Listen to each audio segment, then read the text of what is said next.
We're hot. We are back, everyone. Welcome back to Millennial Tavern. It is, of course, yours truly, Mr. Dan Spence, the DM of this lovely stream and D&D campaign. And we have our three lovely compatriots over here. We do not have our other with us tonight. He is, looks like he's actually going to be taking a little hiatus. He has a couple of things going on he's got to handle. But we are still going to be pressing forward because a lot of things are happening. Something big is actually happening tonight. Mr. Reginald is going to be fighting to the death in the arena. Oh. Yeah. It's literally going to be a 1v1 against something that he doesn't know. And he has to try to figure out how to survive. Or that's it. That's his character. It is a fight to the death. Yeah. So, yep. But before we get too wrapped up in all of the intrigue that will end up being this fight and what might happen, what might not happen, what happened last time we played? Wow. Great question. This is a great question. That's why I pose it. I only ask great questions. So we started last session, I guess, short little further recap with extra context. So today's the day of the big fight. We're like, ooh, yeah, it's time to get some shit done. We got to run some errands. We got to maybe talk to Zephyrus, maybe somehow get some sort of advantage in the arena against this guy that we apparently just found out is like juiced to the max. And it's just like, oh, okay, interesting. And then once we arrived in the square, there was a kerfuffle, an altercation between the city guard, the Scale Legionnaires, and one particular individual who's like, yo, I'm not an Imperial agent, you can fuck off, I'm not even a fucking, not even a deserter, hardly know her. And then they're like, yeah, I don't think that's gonna work, bud, you're gonna come with us. And he's like, fuck no, and then he throws a grenade on the ground. A giant Winton comes out, and then a dimension portal forms inside of it and absorbs things. We get into a fight in this pocket dimension where gravity's like everything's floating. And it's weird, bizarre, but if you fall down, you're just going to keep falling until you get back to where you were before. It's just a loop. Playing with portals. And we did some fuckery. Ended up defeating the creature in there through other than what might be considered normal means. And we got out of the It was very dimension. unconventional, yeah. Got out of the pocket dimension. The guards were like, yo. Well, we actually dropped at the docks. That's We right. had a pile of piles of gold and shit all around us. And you just... And I rolled very high and found an Arcana Soul Construct. Or a Construct Soul Archive. Yeah. Or, yeah. Oh, I did add it. Okay, I was like, what did I get from that? I did write it down. So us and a bunch of You found a construct soul. structures. Construct soul orb, and then you add it to the rest of the stuff. We'll get there. Yeah. Bunch of debris and fucking ruined buildings came out of the sky, and we were like, oh shit, but we were fine. And we're like, hey, yo, so like, that was crazy, right? And the guards are like, yeah, that's crazy how you're casting magic in there. And then we're like, huh? And then the other guard's like, shut the fuck up. They're cool. They did it. They helped He was out. with It us. was the one inside. Yes. Yeah. And then the other guard's, oi! And walks away. We get, to kind of try to wrap things up quicker, they do ask us to answer some questions. We go into their little police station out by the docks, quote-unquote police station.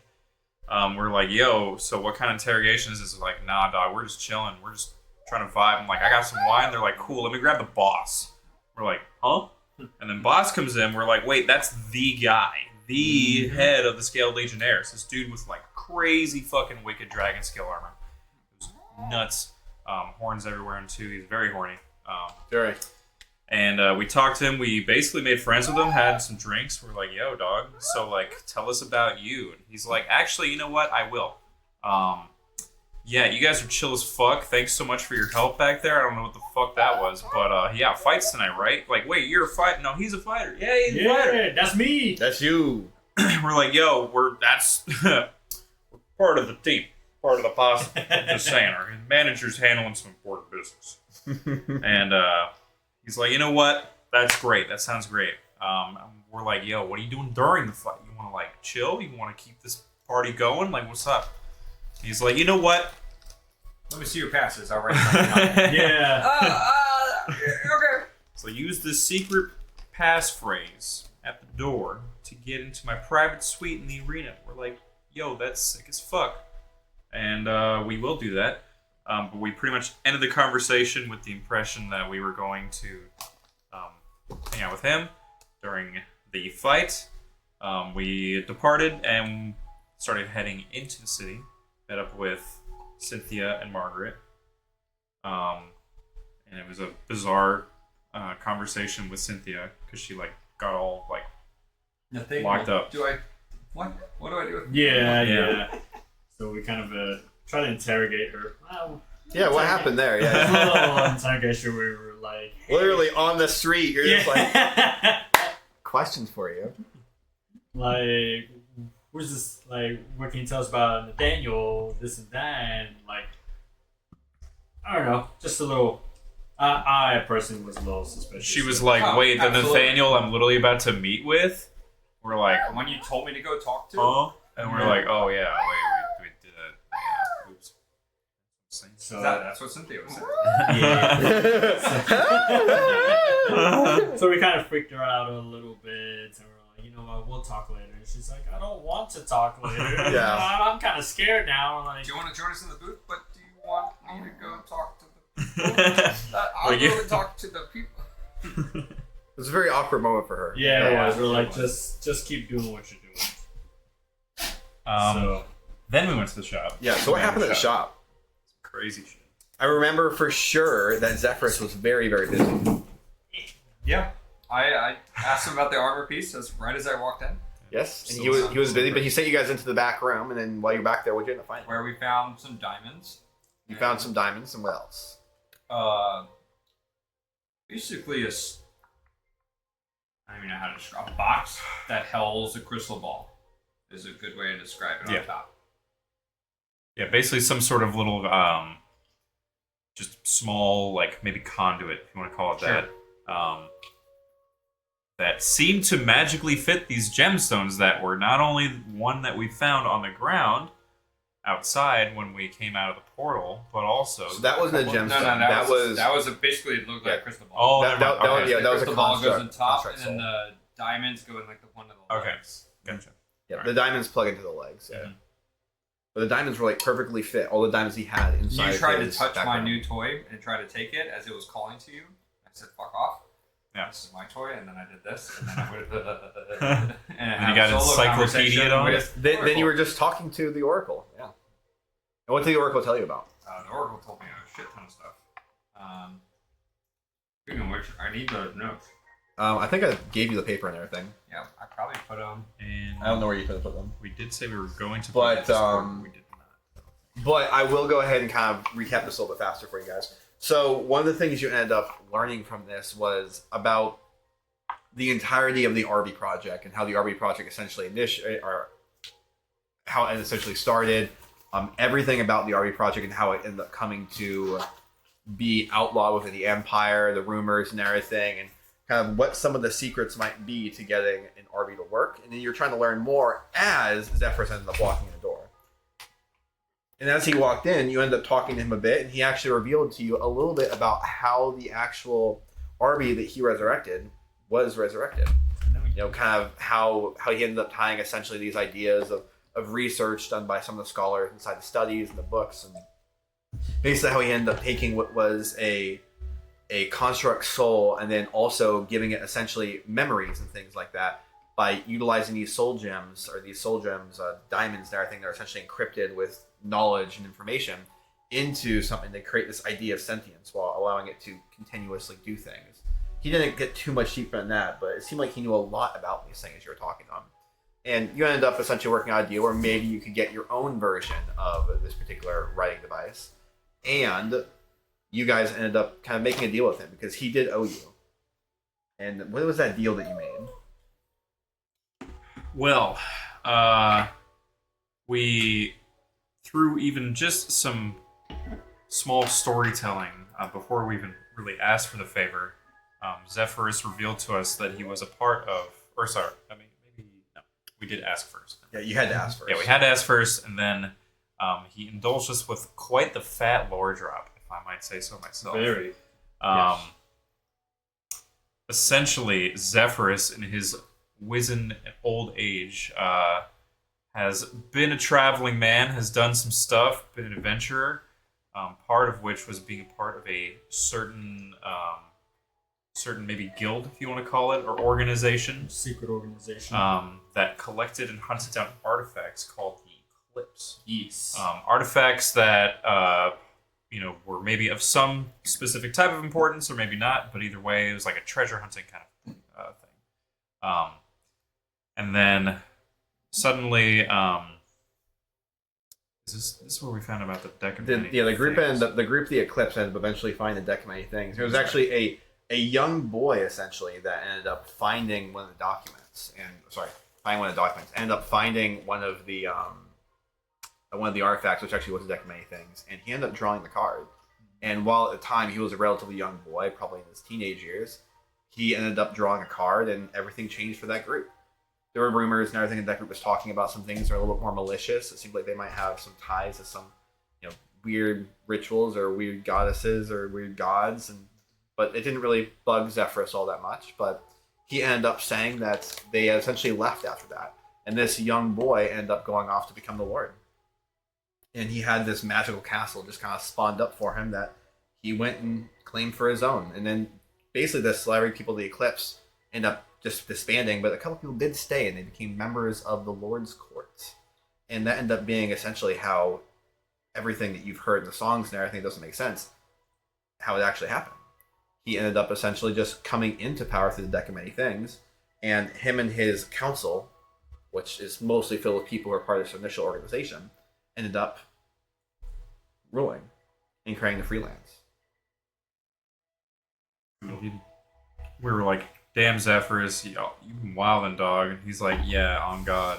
God. For real. Oh, God. For real. He's for like, real. yeah, but for real, don't touch any more of my shit. I'll chat with y'all later. Good talking to you. No more favors, please. And then we were like, wait, before you go, we got your little pal here. He's like, huh? We pull out whole ass Arby. We're like, hey, you want to do that? He's like, why'd you bring that? Oh my God, great, thank you. I gotta close the door. So we were like, hey, yeah, we can do something with this. Maybe you can bring him back. Could be a cool guy, hang out with us. Yeah. Perhaps be an NPC, or perhaps another player might come in and suddenly Maybe. become a Warforged out of nowhere. Be kind of cool. Cool. Anyway, no foreshadowing there whatsoever. No foreshadowing. Not at all. But it ended up being a thing where you guys did talk to him. And then as you were actually about to leave, he did make mention of one thing. He ended up saying that there actually is another person who was a part of this organization that ended up kind of getting kicked out around the same time. And his name at the time was actually Soren. And Soren ended up going off and becoming a monk at the monastery, where he believes him to still be to this day. And you actually attended that same monastery. You're not sure if you ever ran into him, but you might have heard the name, maybe not that name, but a name tossed around. And you end up eventually just kind of recognizing this, and he ended up leaving. Thank you very much. And you guys were all left in the back of the room. And then one thing that did occur to you as he ended up walking out of that, and the three of you ended up just kind of sitting back in there, just muttering amongst yourselves. You did realize you never actually asked him what his real name was during that entire story or tale. Mako Taco? Imagine not going by your real name to begin with. He called he did- himself Zephyrus. Because he did say though. I'm not saying that's not his real name. I'm just saying he did end up saying to you that his buddy that he went traveling with, his name was Soren, but he probably doesn't go by that anymore. So it could be his name. Did It could say not be like, his name. yeah, I kind of wanted to distance myself from the Eclipse and that shit, so I just kind of did my own thing. Exactly. So not saying it is. I'm just saying that thought can be running through your mind as that person's walking up to the room. All right. So the three of you are sitting in that room. You have a fight that's going to be on the brink of starting here within the next couple hours. What do you want to do? Do you need a rest? 'Cause Yes. I offered up a cat nap. True. I do. There's actually nothing want wrong to with a rest. quick little. And we have Long time, shoe, so me, do me, you want me. to go back to the room and just do that first? We don't even necessarily need to go back to that room. No, not necessarily. Just do it right here. Like you did last time. Just, it's perfect. Oh, you want to use cat nap right now? Or do you want to actually take a long rest? No, we don't have time for a long rest. We do. You have 2 hours? For a long rest? For a long rest. Oh, I'm sorry, short rest. Short rest, We have like 2 hours, 2-3 hours, right? Yeah, short rest. 2 short rests? No. We can do one with catnap, and then another one with an hour. I think I can take the catnap in a moment, but I mean, while we're still here, I feel like we can just still look around the shop to see what this might happen. Yes, well, There's a potion shop in the city as well, isn't there? I believe so. Yes, there is. And Margaret's soon-to-be competitor. Oh, 'Cause right. Margaret is quite handy with the potions. Alchemical components. All the like. Probably, honestly, a little bit better than... Somebody thinks they have a monopoly on the whole city, and they're like, oh, just skimp out on a few less stones here. A little less powder than normal. And who's gonna know the difference? No.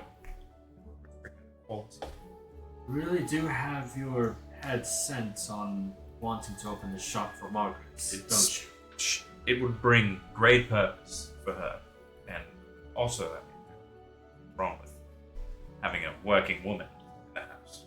No, nothing wrong. I believe in equality for all people, except for the short ones. But mostly the lay folk, the rest. I guess I agree to some of that. But there's nothing wrong with having your mind set on something short. Okay, well, Sorry, I did not mean to bring on that tangent. I just walk no. out and start looking at the shit. no, sorry. in the store. My head's kind of low. I mean, I'm not in the right headspace right now. I'm a little nervous. Yeah, I mean, we really don't know much about the Lord. So it was a deck of many things. You know, we were looking for those 2. Is it right? There's 2 decks in existence, or is it just the one? I don't. Because we know that at least I the deck, don't know this. the deck was in possession of the Lord at one point. Perhaps still is, but we don't even know where the Lord is, or apparently he's rumored enough to be around. There's plenty of people saying this whole council is just walking about almost in the open. With a magical item such as powerful as that, I would hope there was only just one copy of the deck. Could you imagine multiple of it? True. I believe our friend Cassie wanted to get a hold of it, perhaps. Not that I necessarily want to make an enemy out of, the Lord. Even if there is a whole war going on, and maybe the tides favor the Empire, maybe not. It isn't necessarily a time for opportunism and making an enemy where we can have an ally. Or, perhaps. So Cynthia did say she's going to speak with Nathaniel. Yes, that actually just came across my mind. Maybe she might find something out. That means, well, if Nathaniel's a part of the Lord's court and is here, certainly here, then perhaps the Lord is in the city as well. Perhaps this is maybe the one single holdout, the most safe place, perhaps, for the Lord, his council, loyalists, servants, and such. I mean, it's quite the place to hide. There's plenty of space. Lots of space. people, lots of refugees especially. Come to think of it, people were mentioning that there were Imperials marching some distance away from Shepherdstone, to the south. Not mistaken. Roll history. I mean, pretty sure. Yeah. I feel like I heard that. By the way, I put a list of everything I've been looking at in the shop. Yeah. First roll? Are you insane? Holy shit! Well, Yeah. that one's certified. Yeah, you actually you end up kind of rattling through your memory. When you were a little kitten, just kind of scurrying your way through the Blighted District trying to get back to your home so you could at least get some clothes on and everything. You do remember overhearing a couple conversations that were some drunks just sitting outside and going back and forth. You remember one of them saying how a traveler came through and he was bringing caravans of refugees from a nearby city, and they ended up actually passing an entire Imperial encampment. It was tucked away inside a tree line somewhere, but only maybe miles away from the city.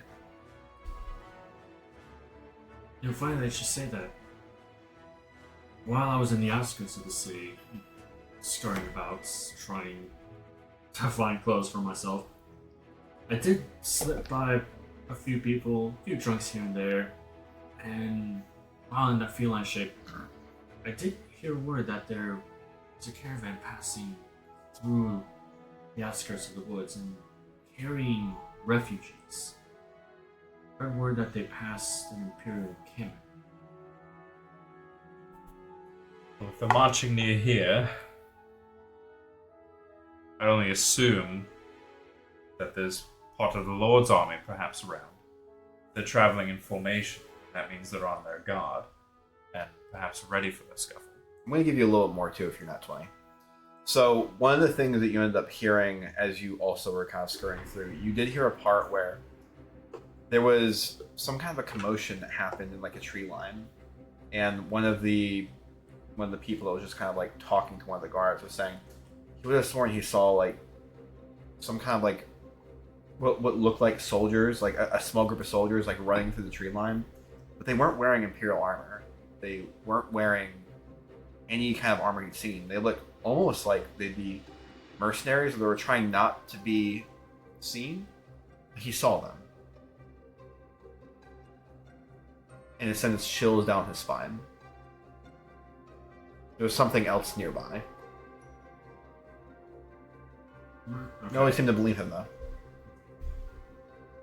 What's odd about what the guy that I passed by, he seemed very distraught because he mentioned as well along the tree line, right near the Imperial encampment, there were soldiers? No, not guards, not soldiers. Mercenaries, I think. A mark that he didn't know of. He said that it gave him chills on his spine. What, mercenaries for the Empire? I'm not sure. Or were they scouting the Empire? Can't think of any mercenaries, or would I know of any like mercenary guild or anything of that sorts? Roll history. You're from the freelance, so I'll let you do it with advantage.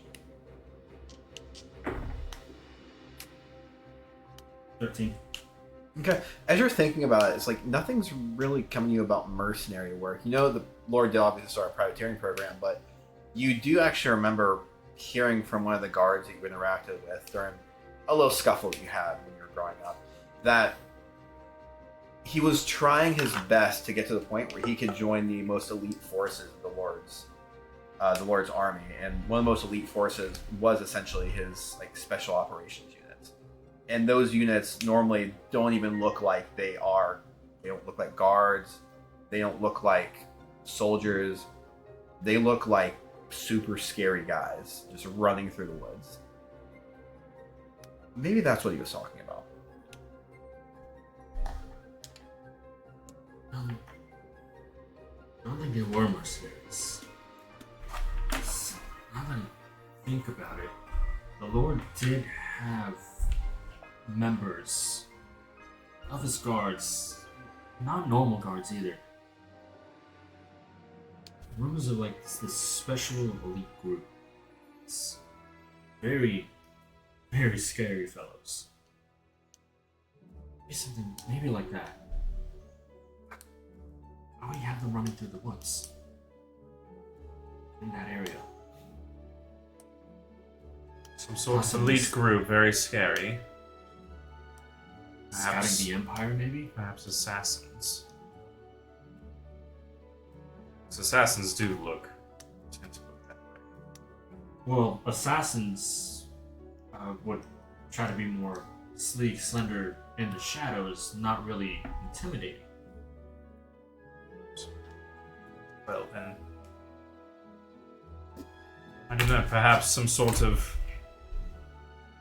fanatical unit within the Lord's army, where it might have a more specialized purpose, other than just to serve as a regular, uniformed column.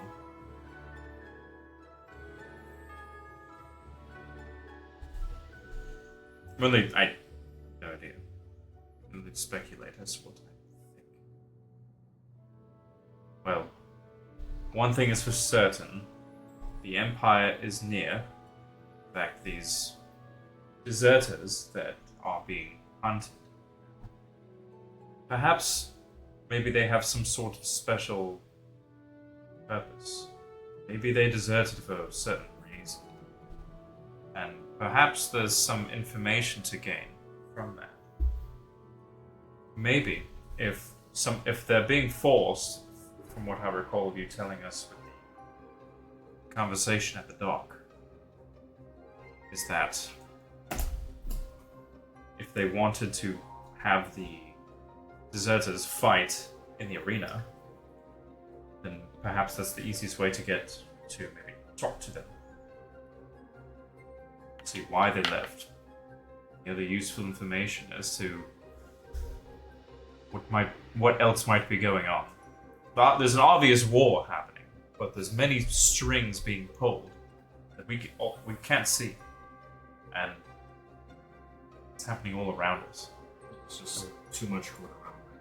We've seen. The more we look, more answers we try to find. We find only more questions.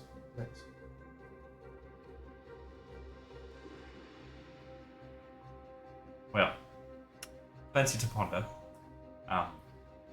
We should probably see if Cassian's not in any trouble right now. Hopefully he's not trying to appraise something, but You're gonna open the door and kind of take a gander where Cassian went in the store. Cassian, what are you doing? So I posted. I would have just been looking at pretty much everything. Okay. Shelves around. And I think you have that list already. They're I posted put it in the list session notes. already. Okay. Yes. So that is the list of everything I found in the shop. That is what's cool. So anyway, And he would also have some miscellaneous potions and stuff like that as well. I would probably be picking up. I'd be inspecting the boots of striding, and then also my assumption is they're next to each other, the shrieking greaves. Mm-hmm. So like I'm kind of looking at the two of them. Like I'm just kind of holding them up.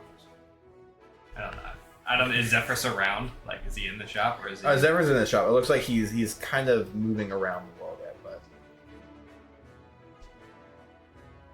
Do these come in multiple sizes? Like, or do I just put them on and they fit?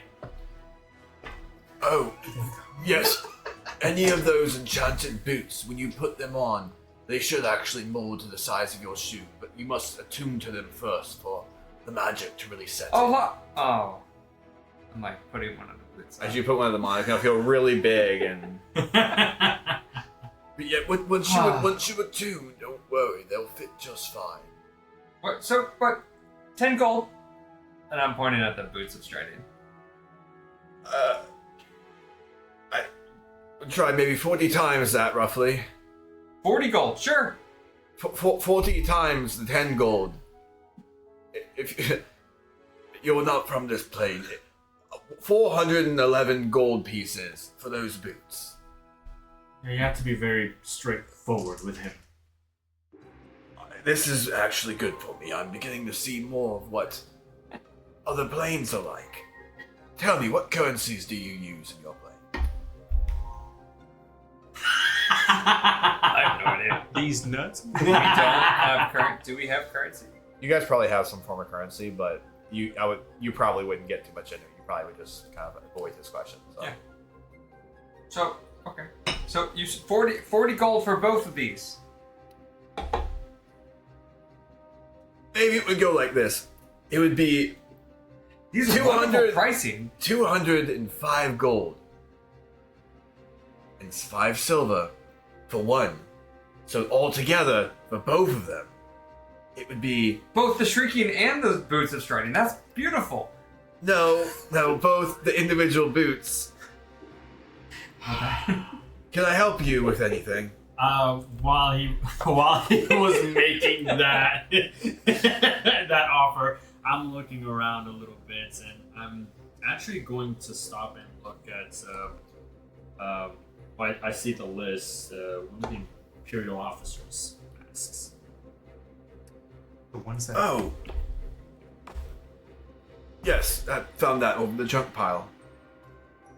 So, looking at this, is it the same mask that I saw from the other night? It's a similar mask. It's not going to be gold though. This one's going to be silver. A silver. Okay. So you know that to be a higher ranking. Yes. Actually, as you're picking up the mask and kind of looking at it, you're going to end up seeing what is a sigil on top. I want you to roll religion.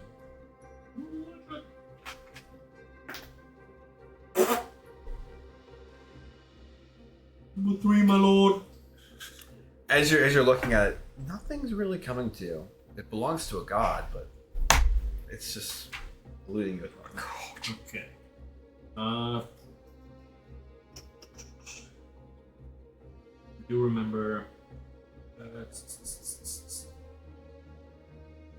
Yeah, I'm gonna look at the mask a little bit, the silver one. I'm like, Zephyrus, you said you found this in the junk pile? Oh, no. This was actually traded in. I took it on trade for a little bit of... I sold some magic items to some individuals. Who traded this in? I believe it was... He was an Imperial soldier, I believe. An Imperial soldier just gave you this mask? He sold it to me, and along with that armor over there you see in the pile in the corner. I don't know what exactly to do with it, so I just put it off here to the side. But yes, he sold a couple things, and we struck a bargain. I don't mean to be rude or offend you in any way, but do you know what this is, this mask, what it entails? Of course, it's an Imperial officer mask, yes. I'm sorry. What are you insinuating? Couldn't you It's just such turn that in for gold? Well, yes, you can. It's just weird seeing this. It's such a high-ranking official item to have, and for someone to just walk right in with it on their person and just trade it in.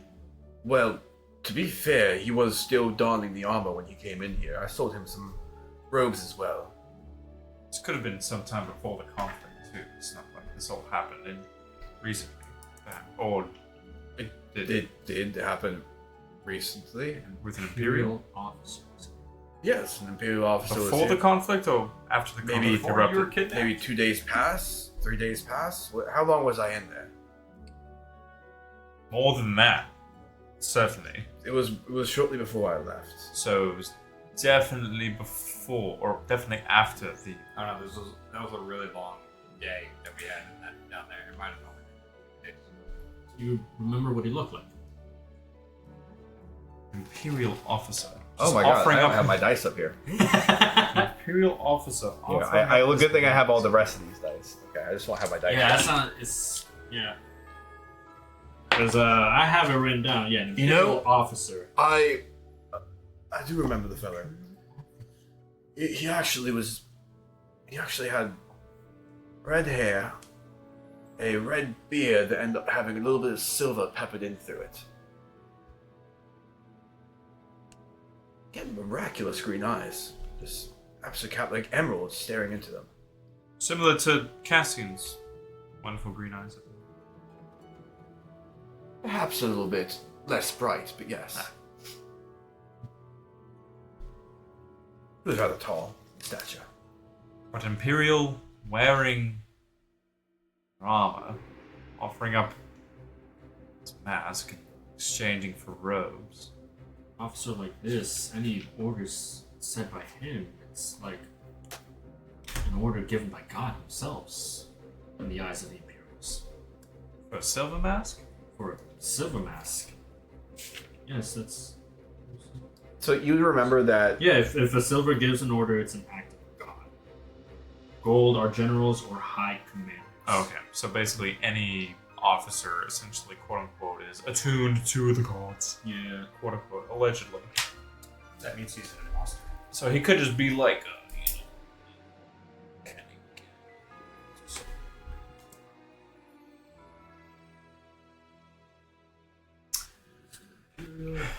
interesting. Well, there are people saying, like we were discussing, Cassie, we were talking about the political ramifications and geopolitics, perhaps, of the region. All that. Everything falling into turmoil and affecting all of the hunt of artifacts that we want to pursue.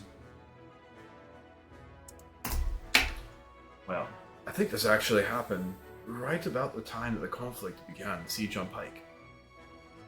I think Siege on Pike was about a week and a half ago, perhaps. Thereabouts. It was shortly after the siege then. But I know that that Shadowstone doesn't necessarily, We don't. disallow the Empire from entering. Maybe perhaps now, just because of the fact that it's a more widespread conflict. There's much more caution. Yes. But nonetheless, he was still permitted access into the city, and I permitted to do business with him. I'm sure, but it doesn't make any sense why he'd just turn in his mask. Well, I Well, fetched quite a good coin for it. How much for it anyway? To buy the mask? Just curious. The officer mask, I'm selling it for 350 gold pieces. Well. Good thing you looted scoring. No, well, it's not that necessary. Considering the Lord isn't out. Seeing this is more of a collectible thing. What do you mean the Lord's paying out for? Isn't that what he said? Part of the privateer program. I don't know what you're talking about. Oh, you wouldn't know. But He was missing. That's right. Oh, well, sorry. No.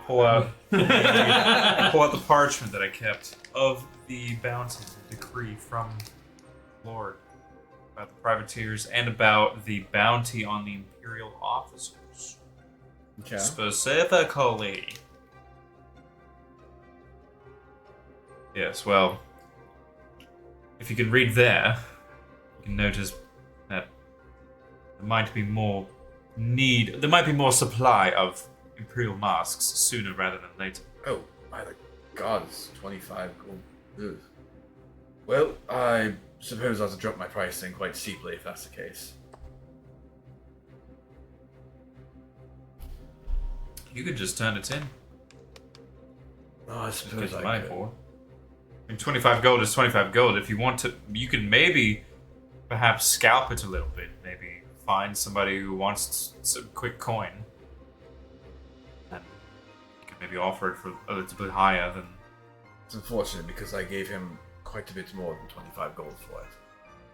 You wouldn't have known. This just happened a couple days ago. Before we came and saw you. I took it in as a relic. I was thinking collector would find it quite fascinating. Perfectly intact Imperial officer mask. And perfectly intact Imperial chainmail. Well, that might be an advantage you have over some others that might be turning in masks. Is that it's intact, Perhaps. unmarked, perhaps not bloodstained. Who knows? I know that I think the Lord might, as some might say, be cooking with this decree about just getting even the peasantry involved with some monetary incentive. This is rather smart of the Lord's part. Yeah. Thank you very much. I did. From what I would assume about the Lord and his childhood upbringing, he would likely have been very, very smart. Very bright. Very good at getting his way. Back then, or as a result of the deck? Even back then. Even back then, one would assume. Probably. Men don't get into power unless they have that sense about them. If that makes sense. I like that answer.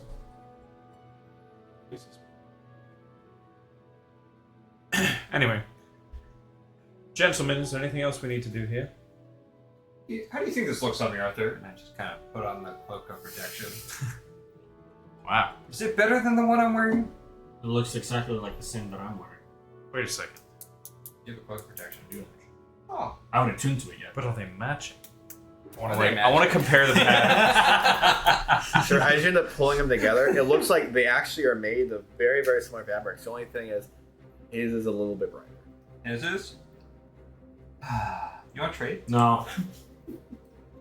I just kind of, I kind of be like, this is very nice. This looks great. This fits great. The cloak of protection, just the one, is going to be worth 427 gold pieces. It's an interesting helm right there, Zephyrus. What's that? Oh, do you mean the dread helm? Yes. Yes. Are you interested in acquiring it? What can you tell me about it? Well, so the dread helm is quite a wondrous item. It's going to make your eyes glow with a fearsome red while you wear it. There's some red, Interesting. Fearsome red. allegedly imbued by the gods. If you look at the designs, you end up seeing that it has these intricate carvings and markings, almost like dragon horns, kind of coming through a gold horns going back. You seem like you're sweeping across the back of the skull. But when you actually don this, and you're watching, he kind of picks it up and immediately puts it on. You'll watch as like his eyes just immediately start glowing red. And it looks like almost smoke and vapors kind of like slowly like fall out. It creates this amazing illusionary effect where you now have a more intimidating presence about. Interesting. How much are you selling this for? Oh, the dread helm. Well, that piece right there, it's going to be hard for me to part with. It is quite a nice piece to look at on the mannequin. But I would, of course, be willing to part with it for 176 gold pieces. 76 gold pieces. It is quite intimidating.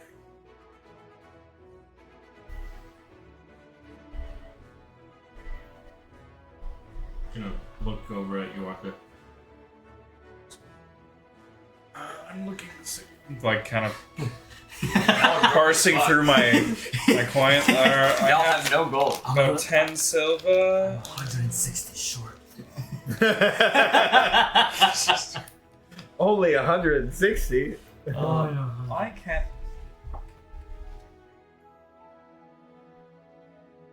oh wait, shit, no, we didn't I think did, of I we did didn't kind think of of ask Cynthia to be covering kind of everything at the moment, including the room. Okay, hold on. We kind of are beholden to her.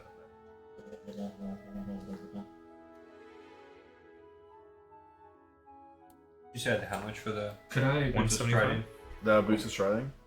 The boots of striding Just are. as you're thinking, that's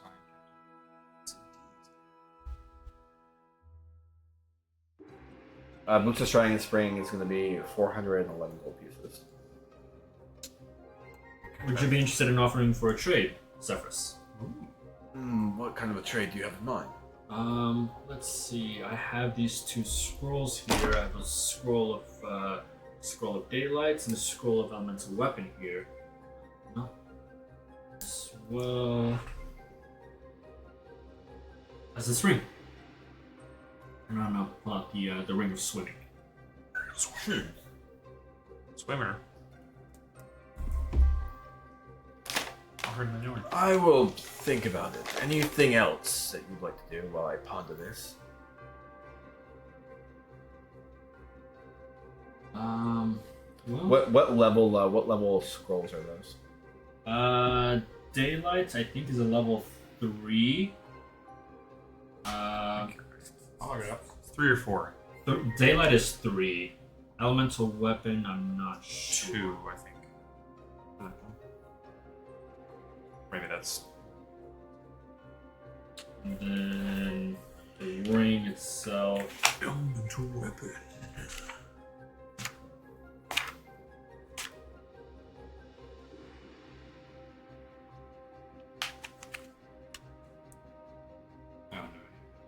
Element's weapon is a 3rd level spell as well. So I got 2 third level spells. Well, In the ring. I'd be willing to trade for. What was the other one? Not the elemental weapon. What was the other one? Daylight. I'd be willing to trade for the Scroll of Daylight. I will trade you this and say 270 gold pieces. Oh, so the helmet's for the scroll. The scroll and 270 gold pieces. Yeah. So in What exchange, was, what was the helmet before? Was it There's that 170? 170. so he's gonna give me He's the giving the you- helmet and the 200 gold. Yes. Yes, that's what You're he's going receiving money. on. Yes. Ah, I'm receiving more. I was. How did the price go? I was wondering the same thing. Yeah. That's By all means. Sounds like a deal. Thank you very much. Then we'll just process the transaction over here. Just take a moment. Of course. He's gonna take you over there and ask for your papers and do everything he needs for the I would be transaction. holding the boots of Stridian and springing and seeing if Would this be good for your fight? you ask, would this be good for your fight?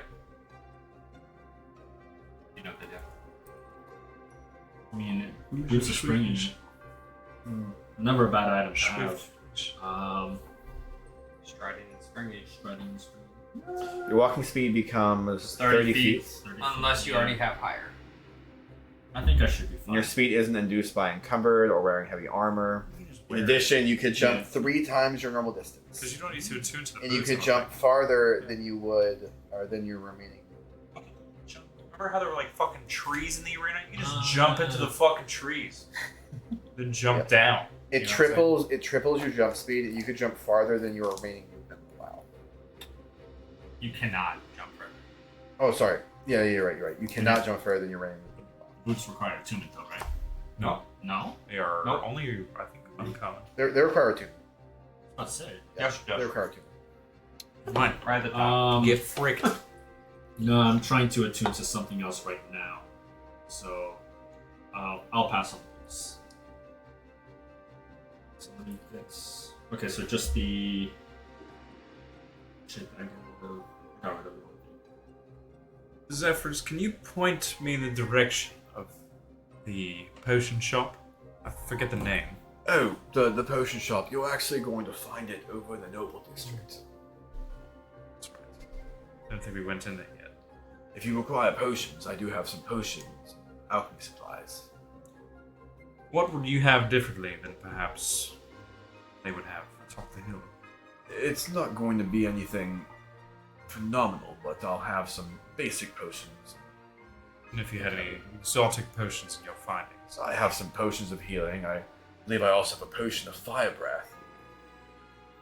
I Fire think... breath. Yes, fire breath. Have you ever heard of that potion? I didn't think there was such thing, but I believe it.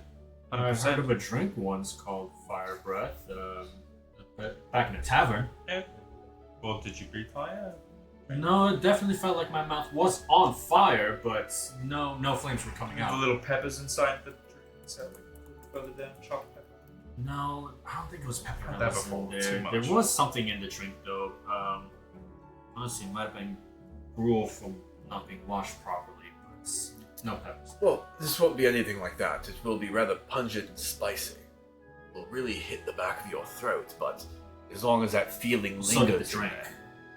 But this feeling will linger though. It will linger. It will almost Safe to purr in swallow. the back of your throat until eventually, as you decide it's, say, an additional thing you could do, you'll just instinctively be able to spew flames out as long as that feeling persists. An additional thing, just off the fly, perhaps a bonus action. Somebody might call it the bonus action.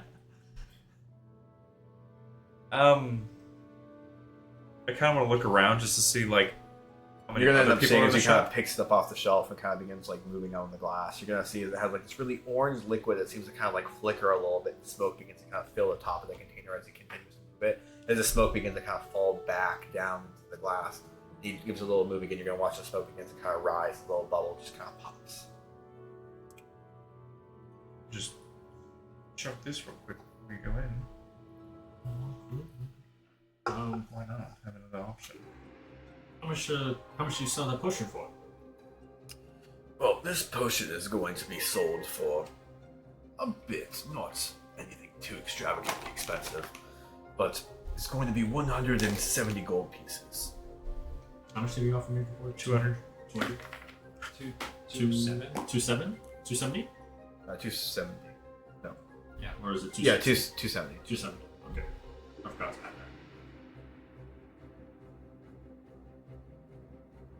It's 170 for the potion of fire breath. And one thing that is nice about this is it will only end when you've expelled fire 3 times, so roughly an hour's time. You need to take a break. A quick timeout. Time out and need a drink real quick. Yep. Could be worthwhile. Why not? If you are running into the fighting pits, you will be fighting an arena, I would recommend something like this. Not just trying to make a sale, but... Do you have any other friends. utilities that perhaps, another potion that, if consumed, offers maybe some additional benefits for some time? Something that doesn't necessarily go away quickly. Well, Lasting effect. something that's a little bit more pricey, potentially out of your range. I actually happened to get this as somebody ended up bringing it in as a refugee, but there is a potion of resistance that I happen to have. Oh. And how much pricey are we talking? It is a little bit more than what you would think. You'll 500? essentially, you'll end up gaining the ability to essentially just brush off certain types of damage of your choice after you drink the potion for roughly an hour at that time. This potion in and of itself is going to end up costing you 325 gold pieces. Like I said, a bit more expensive, but the effects are well worth it.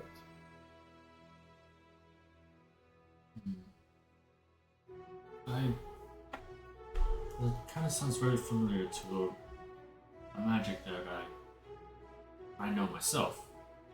It would be handy to have it in a potion, especially with rumors of what I'm going up against. What if Price seems a little too steep, though. I have a scroll perhaps I can offer for trade? I pass over my scroll of banishment. What level is it? Level 4. Wow, this is quite the scroll. I will say though, I'm not normally selling and moving scrolls of this level. I could give you a price for it, but it'll be significantly lower than what the market value of this would be. Just trying to be fair and honest with Would it be comparable to the potion of resistance? you. It would be more than comparable to that. Well, You can take both of that, I'd still owe you some gold. The fire breathing and the resistance. well, Zephyrus, I do appreciate our friendship and our more than just that, our business dealings, and of course, Management is level 4, right?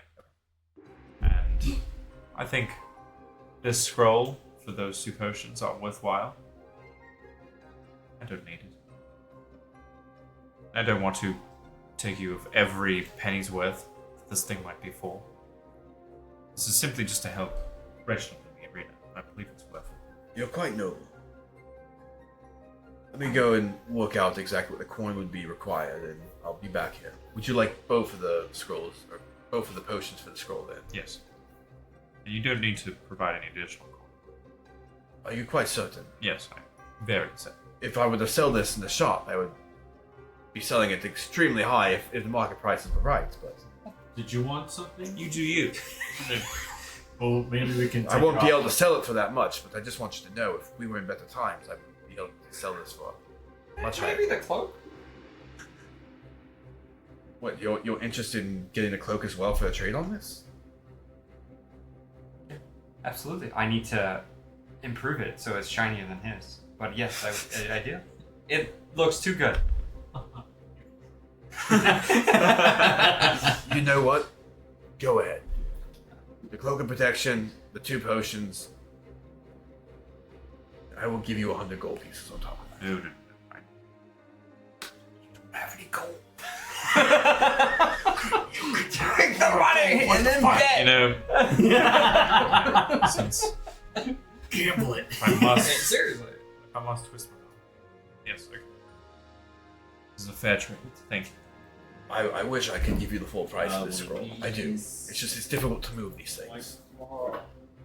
Right now, you can notice some of these other ones that you pointing at some of these other scrolls and stuff. I've had some of these level 7 scrolls on the shelf here for years.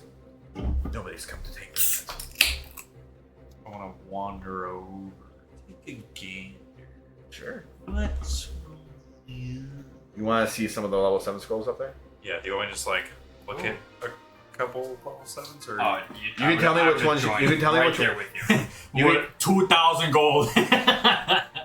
So you can tell me what scrolls you're looking for, and I can tell you if they're up there. I'm looking for anything. I'm looking level 7 I shit. don't even. Shit. Son of a... Would you be able to use some stuff? You can technically speaking use scrolls that are out. Yep. Well, here, I Yep. was about to say it. No, It's just Alex, go ahead. Go ahead. It's just a skill check.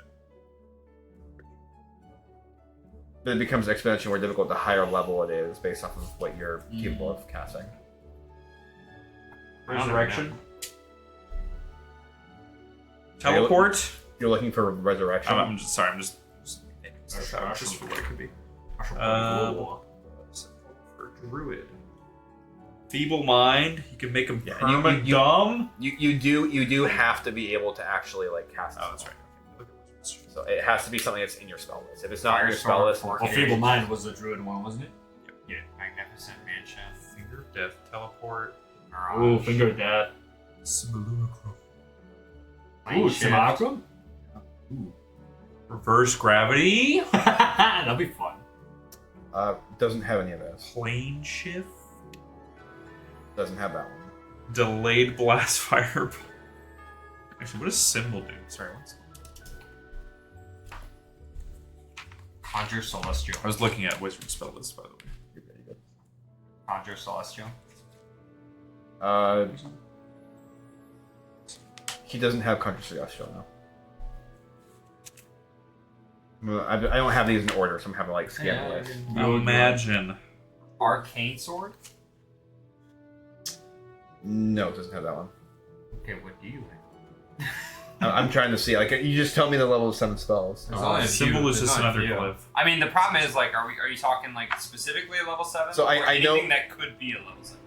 So I know Etherealness. Etherealness is a level 7 spell, so he has Yes. that one. Etherealness. Mordekainen's magic mansion. He does have Finger of Death. Finger of Death. Finger to death. Wait, what? Necromancy. He does have Finger of Death. 7d8 plus 30. Yeah, it's supposed to Becomes a perma zombie if they die. Yep. I know that spell all too well. And then Perma zombie. That's crazy. Step into a border region of ethereal plane. Oops. Sequester. A willing creature can be hidden away. and then Whirlwind. So Whirlwind, Finger of Death. I'm just checking all the ones that are level 7. So Whirlwind, Finger of Death, and Etherealness. Those are the 3 level spells he has. Or 3 level 7 spells. What's Whirlwind do? My assumption is. My assumption is making a Whirlwind. But So Whirlwind So Whirlwind's a concentration spell. is You create a whirlwind with 10-foot radius that's 30 feet high until the spell ends. You could use your action with the whirlwind 30 feet in any direction along the ground. The whirlwind sucks up any medium or small creatures that aren't secured to anything and aren't being warned or carried by anyone. Creature must make a dexterity saving throw the first time on its turn that enters a whirlwind, or that whirlwind enters its space, including when the whirlwind first appears. A creature takes 10d6 bludgeoning damage on a failed save and have as much in excess of 1. A large or small creature that fails a save must succeed in the strength saving throw and become restrained in the whirlwind until the spell ends. When a creature starts its turn restrained by the whirlwind, the creature is pulled 5 feet higher inside of it unless the creature is at the top. The restrained creature moves with the whirlwind and falls when the spell ends, unless the creature has some means of staying aloft. A restrained creature can use action of a strength or dexterity check to against the spell save DC. If successful, the creature is no longer restrained by the whirlwind and is hurled 3d6 by 10 or 3 by 6 times 10 feet away in a random direction. Damn. It's a level 7 spell. Some bitch. I can run that. I can too. Wait. I think I can. It's What would one almost of an these injury. scrolls cost? Well, you can't technically speaking learn the spell, but you could use it. So you could learn it, so you could use it. Well, no, when like I later get, on. when I get high enough, I can learn it. I don't think he'll ever be able No, to. he can. Druid, it's a druid spell slot. Or druid spell. What level? Whatever that level So is. 7, so you put like. 7th level, you probably have to be like a level like 15 or something. I mean, I'm at 5th. The issue is though, some of these spell scrolls up here, they're very, very expensive. You're talking 27-ish thousand. Some of the houses in 27 gold? 27-ish thousand. Sold. gold. 27. Here you All right, go. all right, Cody. All right, Cassian. All right. I mean, he's saying 27. Here's 30. Okay, I'm sorry. It's okay. I'm growing used to your friend. We're trying to teach him the social interaction. You think living hundreds of years more than perhaps me and any other mortals would, and in a place where there's many exotic species that we socialize with, that you'd be a little bit more normal. How can Perhaps a not. scroll be more valuable than coin? Okay, it's the same. Like, no, 20, 30, 40 gold. I understand your logic, but as a wizard, that is quite astonishing that you're that stupid. Bit of an insult. Ooh. That's fair. DM gets inspiration. Just not for the fight. No, please no. True. Speaking of, we should qualified. probably wrap it up then. How much time do we have left? It's This a is little fine. stuck. Suck it hard. I got harder. You can do this one. Oh yeah. All right. So, anything else you guys are looking to do? How much time at this point is left? We still have like an hour and a half. Medical. Is that right? Thereabouts like an hour and a half, I'd say, until like the first fight starts taking off. You know, you should probably be there, probably a little bit before. So. Zephyrus, it'd be alright if we just use your back room a little bit, just rest before the fight. I promise we won't touch you. Right. You know, that kind of vibe.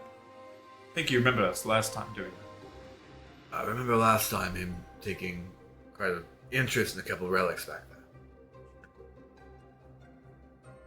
Well, don't you have the fighters' quarters you can stay in? Yes, but I want to take advantage of one. Can we not join you down there, perhaps?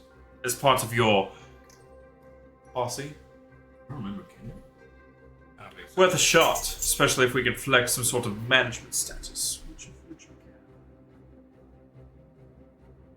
can. It could be worth a try, I suppose. We should probably do this here where I'm fine doing magic. That's a great point. in fact, Just it's a saying, genius for because we're in a insisting magic something. shop, so I don't think they're gonna notice me snapping my hand. Look, if anything, it could just be me. If you want to just use it, just throw me in the closets. I use it. We have Right to, after has, he to, said, has to he be said, willing. use it on me. I was willing You just already. said There you go. that. I just wham! Oh my! Well, by the Father's grace, I Would have thought you would have prepared it. Please let the lad lay down himself. Oh, I'm out with him. I'm wrapped up in my cloak as I'm just like. so Put Arthur. himself to sleep. Well, you did as well. Joey, I can be a part of it. So Arthur, I just Were you willing, I guess? I Arthur, don't know if there's anybody else left. Arthur, your friend Cassian. When we were speaking back there, his lack of understanding of why knowledge is sometimes contained to select few did surprise me. But I'm hoping that at least you understand why now I see that the city of Sailstone restricts use of magic within the city because stuff like this would happen. I think I think Cassian has a bit of a more of an outlandish view of magic, and perhaps coinage in general. Perhaps why a juvenile it's- take on life. Maybe it's done differently in the Feywild, or perhaps Cassian could be just a bit, some might say, cooked. Perhaps. I do that. Well, can you help me drag one of them off to the side? Of course, They're in the middle of the I shopping can area. I can handle both of them. You know. Thank you. I'm going to go back to it, but I will be at the fight here later, so perhaps I run into you. If not, I am. Good luck.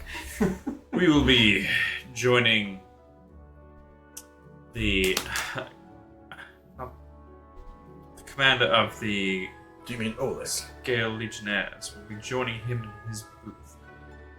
Oh, Raw. Raw. Raw, yes. Indeed. Well, best of luck to you. So, if you find a place to wander over to, I don't actually know what one of the diamond booths I'll be in, but if I see you, I see you. We had potions in there. Then he'll just kind of turn around and If start you walking needed away. some. Alright, so In that back as the room. two of you end up getting dragged off in the corner, you're eventually going to end up waking up to Arthur just standing over top of you. Very disappointed. feeling better now. Would have thought you just put the one to sleep, not yourself included. I mean, I You tried. wouldn't. You and the needed that boat- for anyway. because I was I tired. hit my head on something. I don't remember. I also Cassian! would like some spell slots back. Jeez. Hey, When I told you to use the spell, I didn't mean right there at that moment. it was, to be fair, comical. To be fair, you did say, well, you could use the spell now, and Oh, my head is splitting right now. I should give you a point of inspiration for that. Is there a lump on my forehead? small. Instead, squeeze it. Might Oh. use some juice. Yeah. One first level, second, and 2 second levels. It's such Fine a with me. weird feeling. I'm imagining this is more like Rick and Morty, where it's like he ends up just going up and like just kind of like shoving the thing inside of his ear, just kind of tapping him on the ear, and he just like passed out. Cassie gets all comfortable on the floor.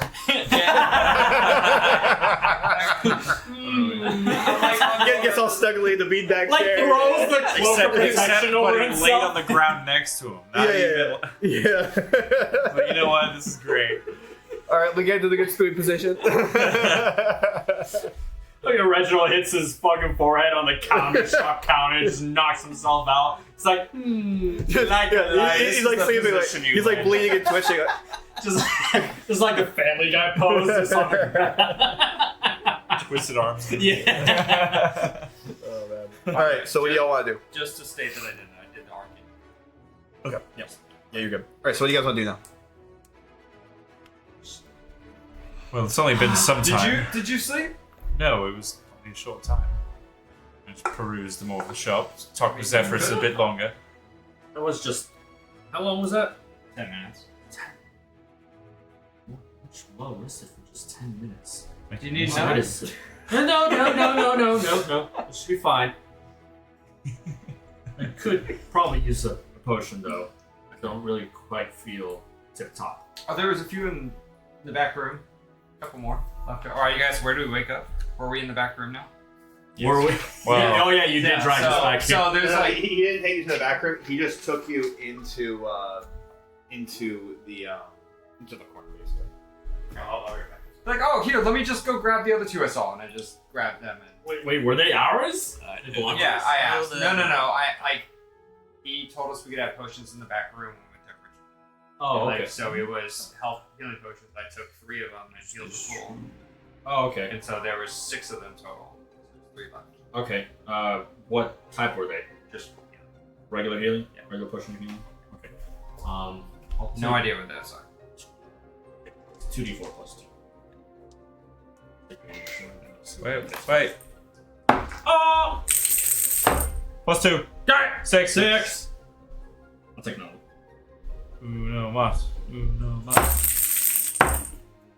Ooh. 8. Perfect. Go. Alright. would literally just grab them and give them to you. That's what I would. Well, I think that splitting headache is gone after that. Well, I think it's time we should. Well, we have about an hour. I believe it's best. You probably should be returning soon. Well, we should probably go see the odds. And I think I need a pre-write. The odds probably did. Are you allowed to bet on yourself? Of course you are. Do you have any money left to bet? I mean, the coin that Zephyrus gave me, I have like 280 coin right here. You want to bet it on yourself? I mean, if I'm gonna die, I'm so sure here. Okay, I'll take it.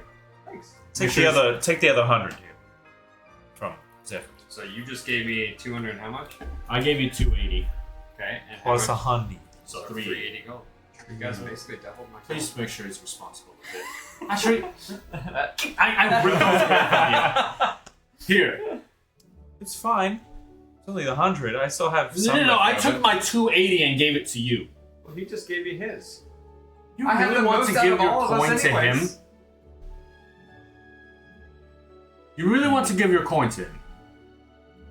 You know, the moment he sees like a But he's magical- betting on. I'm Okay, gonna you know bet what? it. No, you know what? I'm I gonna will bet it because on- he is betting on you. It's a simple bet.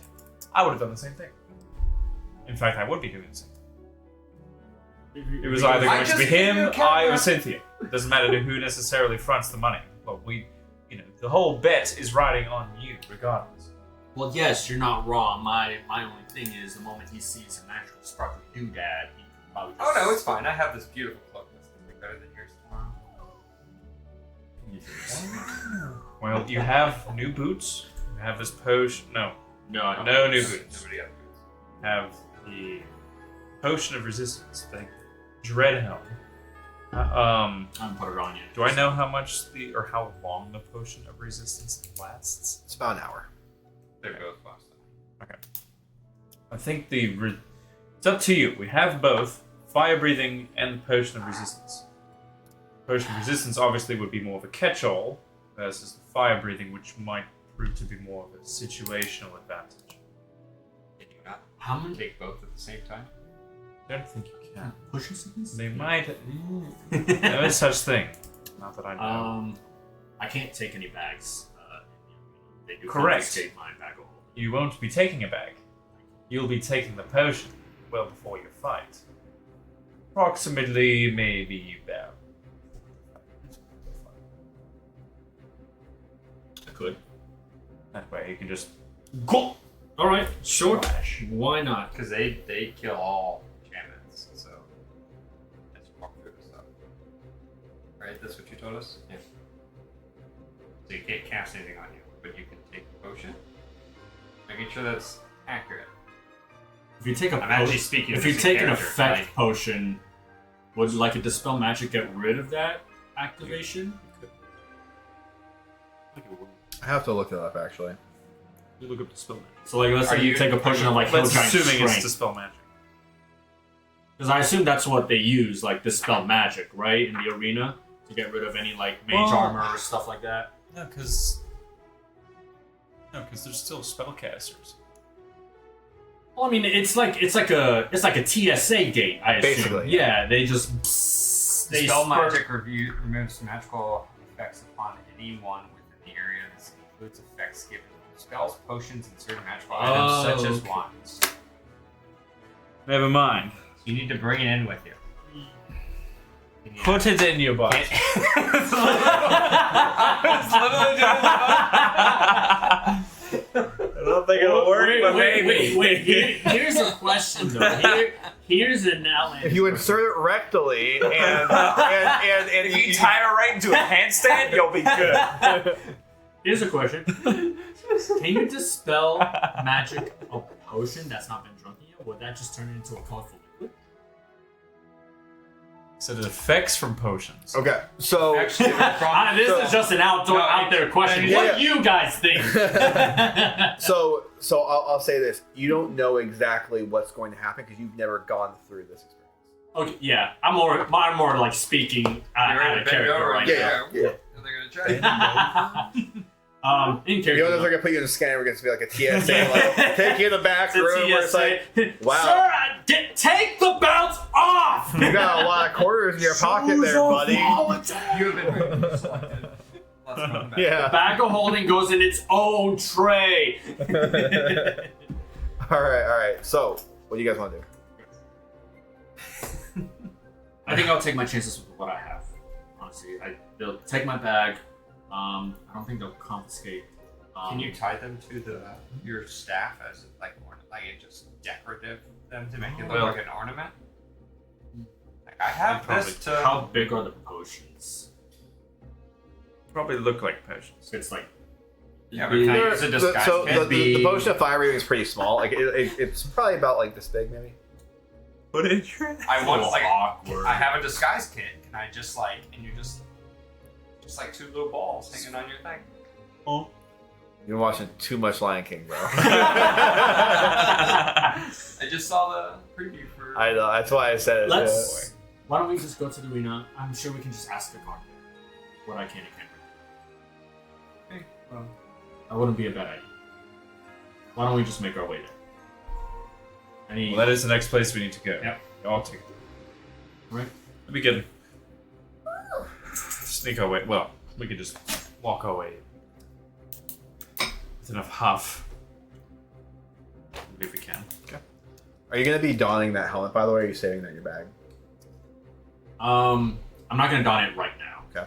You're gonna notice too is that you kind of pick it up, like you kind of move it around some more, and you're kind of going through. You see how like those goat horns are kind of like built into it, just kind of like moving throughout the armor, and just kind of giving this really cool appearance. But the biggest thing that's gonna kind of strike you is like as you're kind of moving it, there's like in some shades of light it looks like a silver, and then some shades of light it ends up looking more like a blackened metal.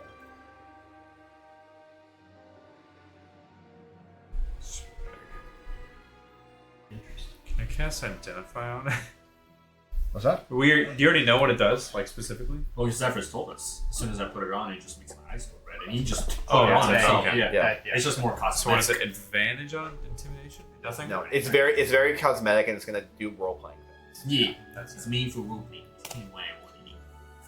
It's like, well, it would be like being a clockwork sorcerer and then having like your arrows and everything move Yeah. around. Your little clock's moving and saying like very that's flare. So Very bombastic. So, remind me, what is your nickname again in the arena? Woodstock. No, the new one. Because The it's- Risen. The Risen. Woodstock the Risen.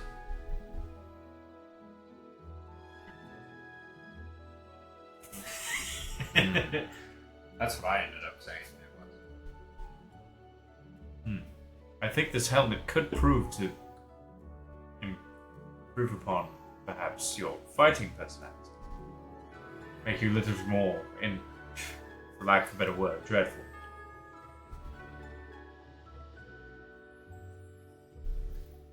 Sorry, I'm just trying to come up with a better name than Risen. I would have said the devil. Or perhaps something. We didn't give it. Like somebody gave it to you. Like people were already had. Like we didn't name that. He did. Well, his was right. Yeah, that was from the guards true? and Yeah. shit.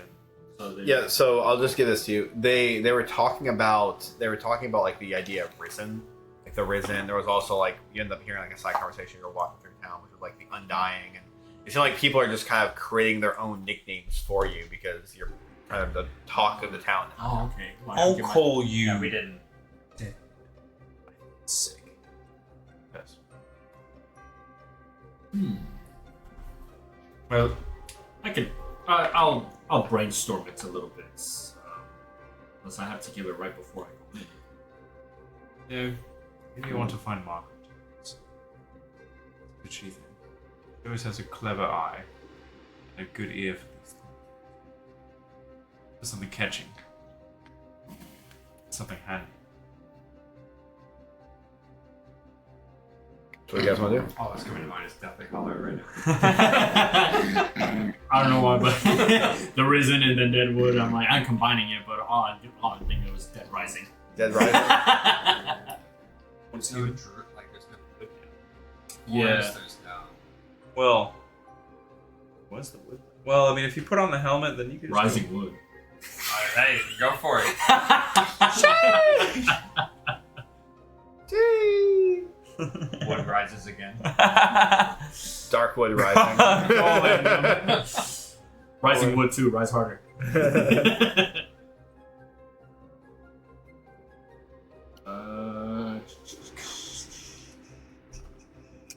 We'll think about it. I'll go find Margaret.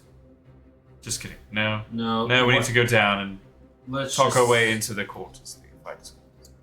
Let's head to the arena first. Okay. I guess we'll. Thank you, Zephyrus.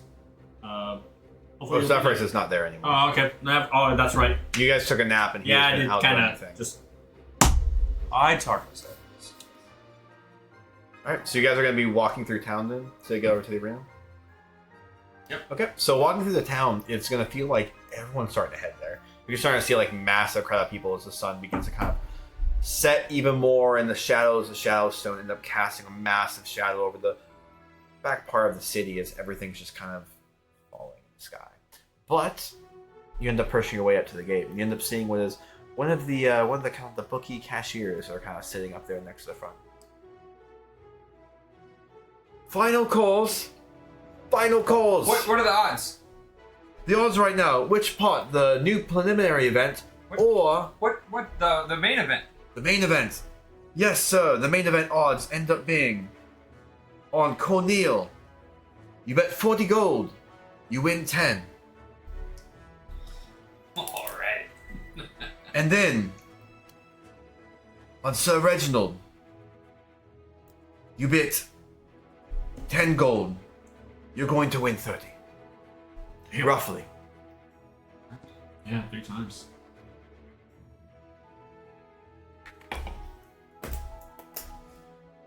Everything on Reginald. What should you just give her? 812 gold. Well, fantastic, sir. Is there any money you would like to put on any of the other fights, by chance? No. No? What's the? Ask him about the other What are the fights. other fights? There's only one fight, actually, in this event. We're having one mass fight at the beginning, and it is going to be between 6 individuals representing different colors. What are the odds? The odds on that are not exactly determined. They're more so based off of your color preference. I'm gonna, Each like, color has an associated weapon, and if you end up having a favor towards which weapon you think is going to serve best in combat, they're going to be fighting to the death. What color's the rapier? Rapoilo construct. The rapier is going to be. I have to charge out. some Yes, the stuff. preliminary. Definitely.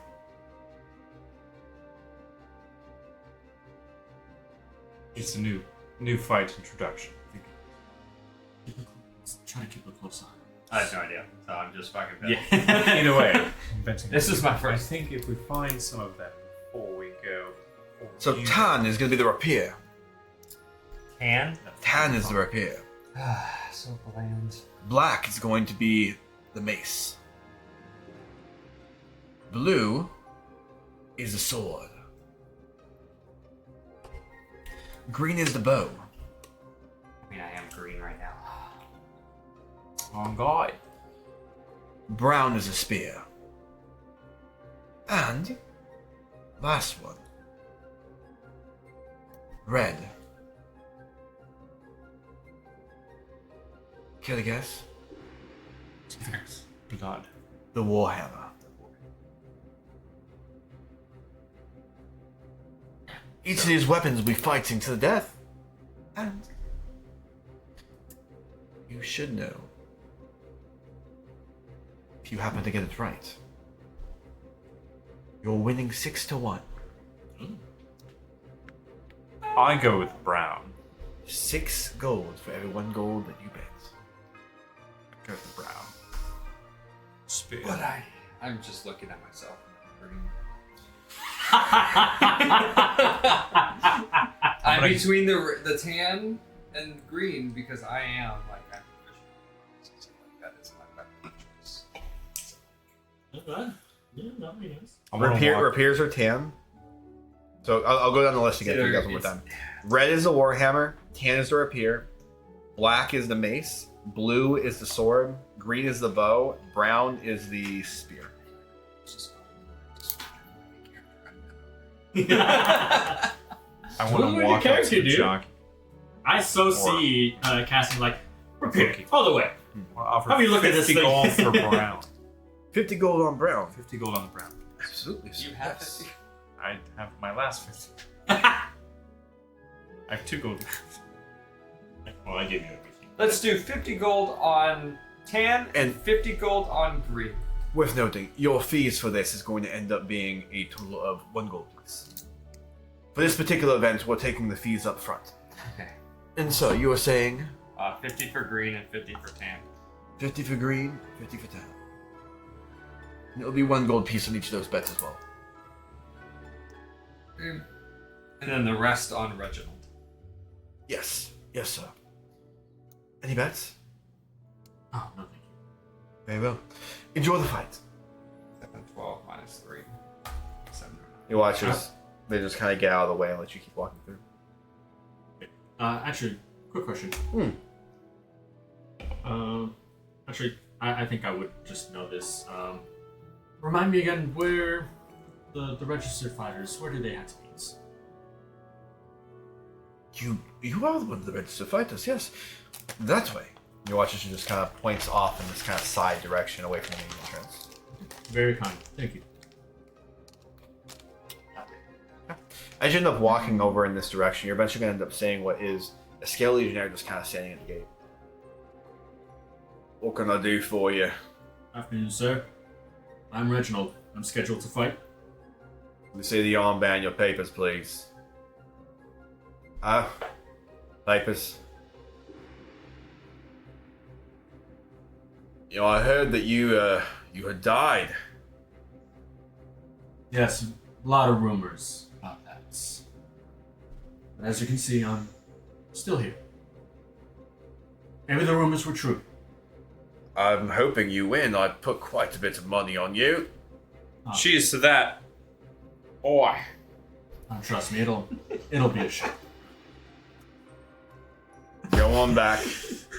Who are you two?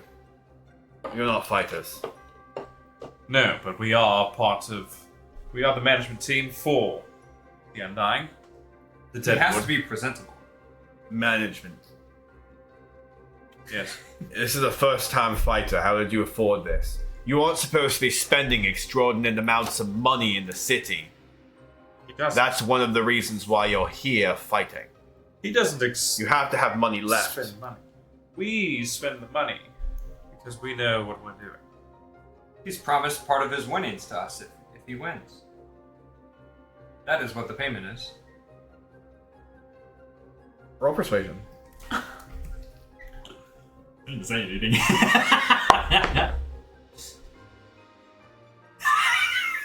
Hey, you have that advantage, right?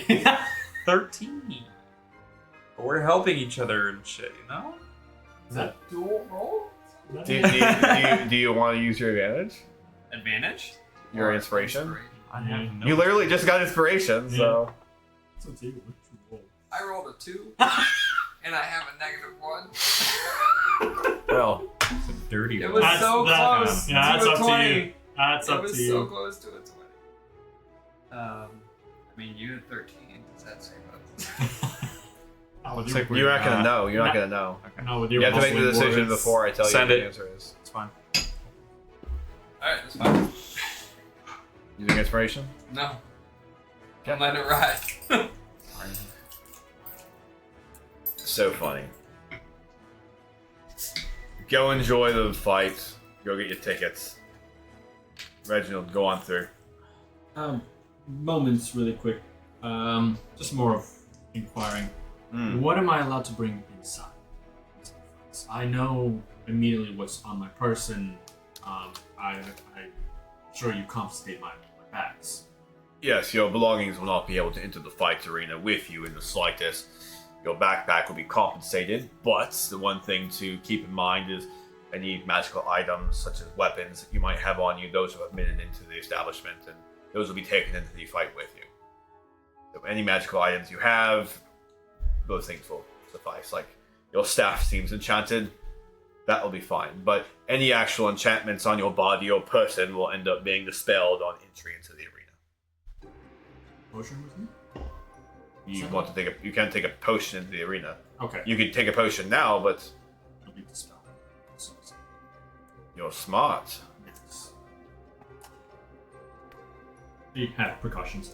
Well, that answers that. What if he tosses the potion over the spell and What doesn't if we actually just get it? throw it in? Yeah, throw it into the arena. Ah! What, what if I use my Go on max range here. face step? Yeah! It hits me right in the fucking face. Face step the potion 30 feet away.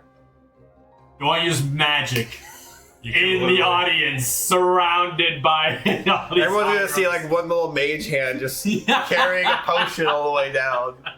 It's like, no, you're not gonna see a dropping microphone in the center of the arena. You're gonna see a dropping mage hand of a potion The bottle. microphone peaks. It's like, Alright, well, whose head is that? well, not a problem then. I guess I'll just go with what I have on me. I guess I'll just be taking my staff and this helmet, as well as.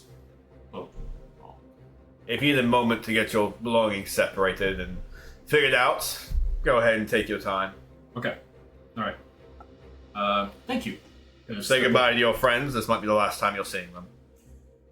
No, I think we all believe Oh, you that have that Reginald will walk right back out of here later. Oh, I absolutely hope, but best be prepared. Hope for the worst, pray for the best. Where's Raw's suite? Why? He invited us. That's where we were going. If we can't go with him, we're gonna go see Raw. Roth didn't invite you. Sir, he means. You see, cheers are allowed.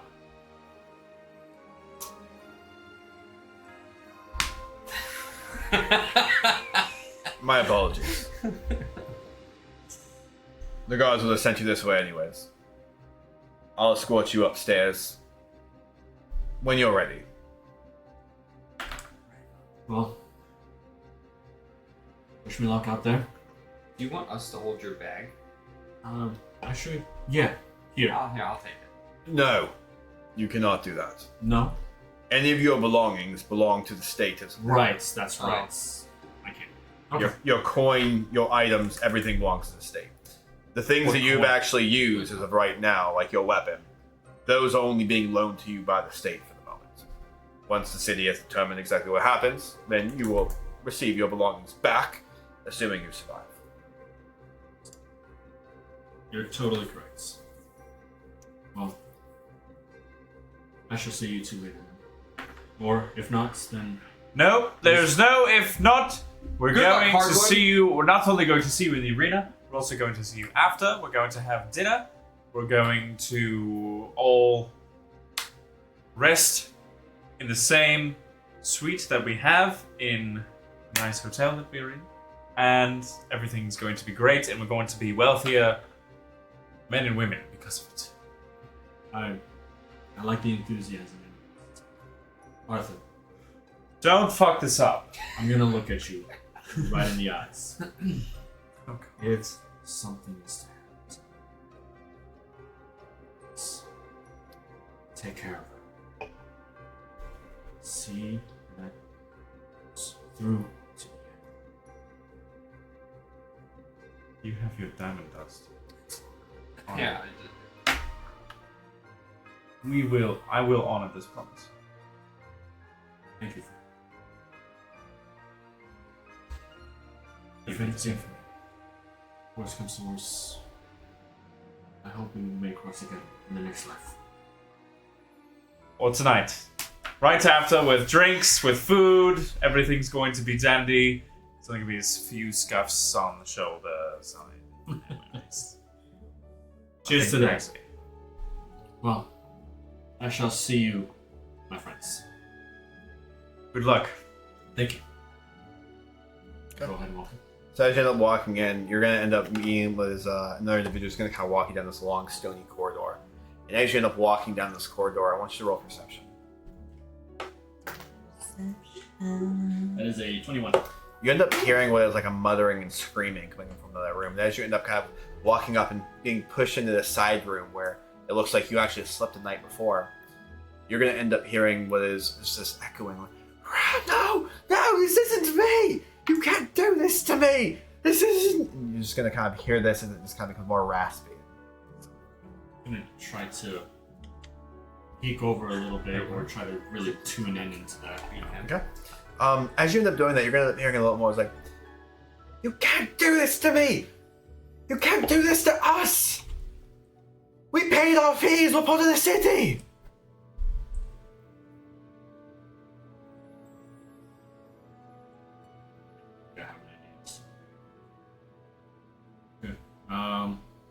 Who's around me at the moment?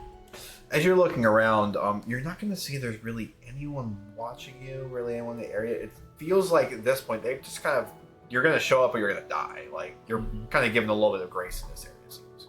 Okay. I'm just going to, well, without any drawing too much attention, I'm just probably going to go over to where they're kind of like screaming, trying to listen, or it's kind of maybe a good 30, 40 feet away. Okay. I mean, like, far enough. Yeah. So where I'm like, hey, get out of here. Okay. So as you're kind of like walking over there, you're gonna overhearing a little bit of a conversation. You're very, as the screams kind of begin to like mellow out a little more. It's like, they're not going to listen to you. You know this. We've made our bed and we must lie in it. The gods are willing this for us. No, this isn't what it is. I'm not supposed to die like this. I'm too young. I'm supposed to be going back over to Edgewin. I'm supposed to be living a fine life. This can't end like this for me. I had a girl back home. She's waiting for me. It's all gone now. We've made our decisions. And I misled you. I am sorry.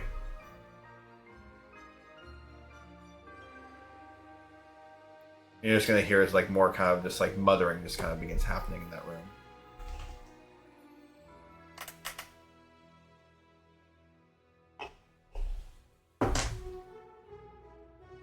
Stay out of it. Can I see your Doritos? Alright, and as you end up walking back over to your room, you're gonna end up kind of just sitting there on the bed and probably thinking about the fight. Really just going over everything and what your strategy is going to be. How you're going to handle this. How you'll face Cornelia and what you'll do. The two of you are going to end up being ushered upstairs by the guard up front.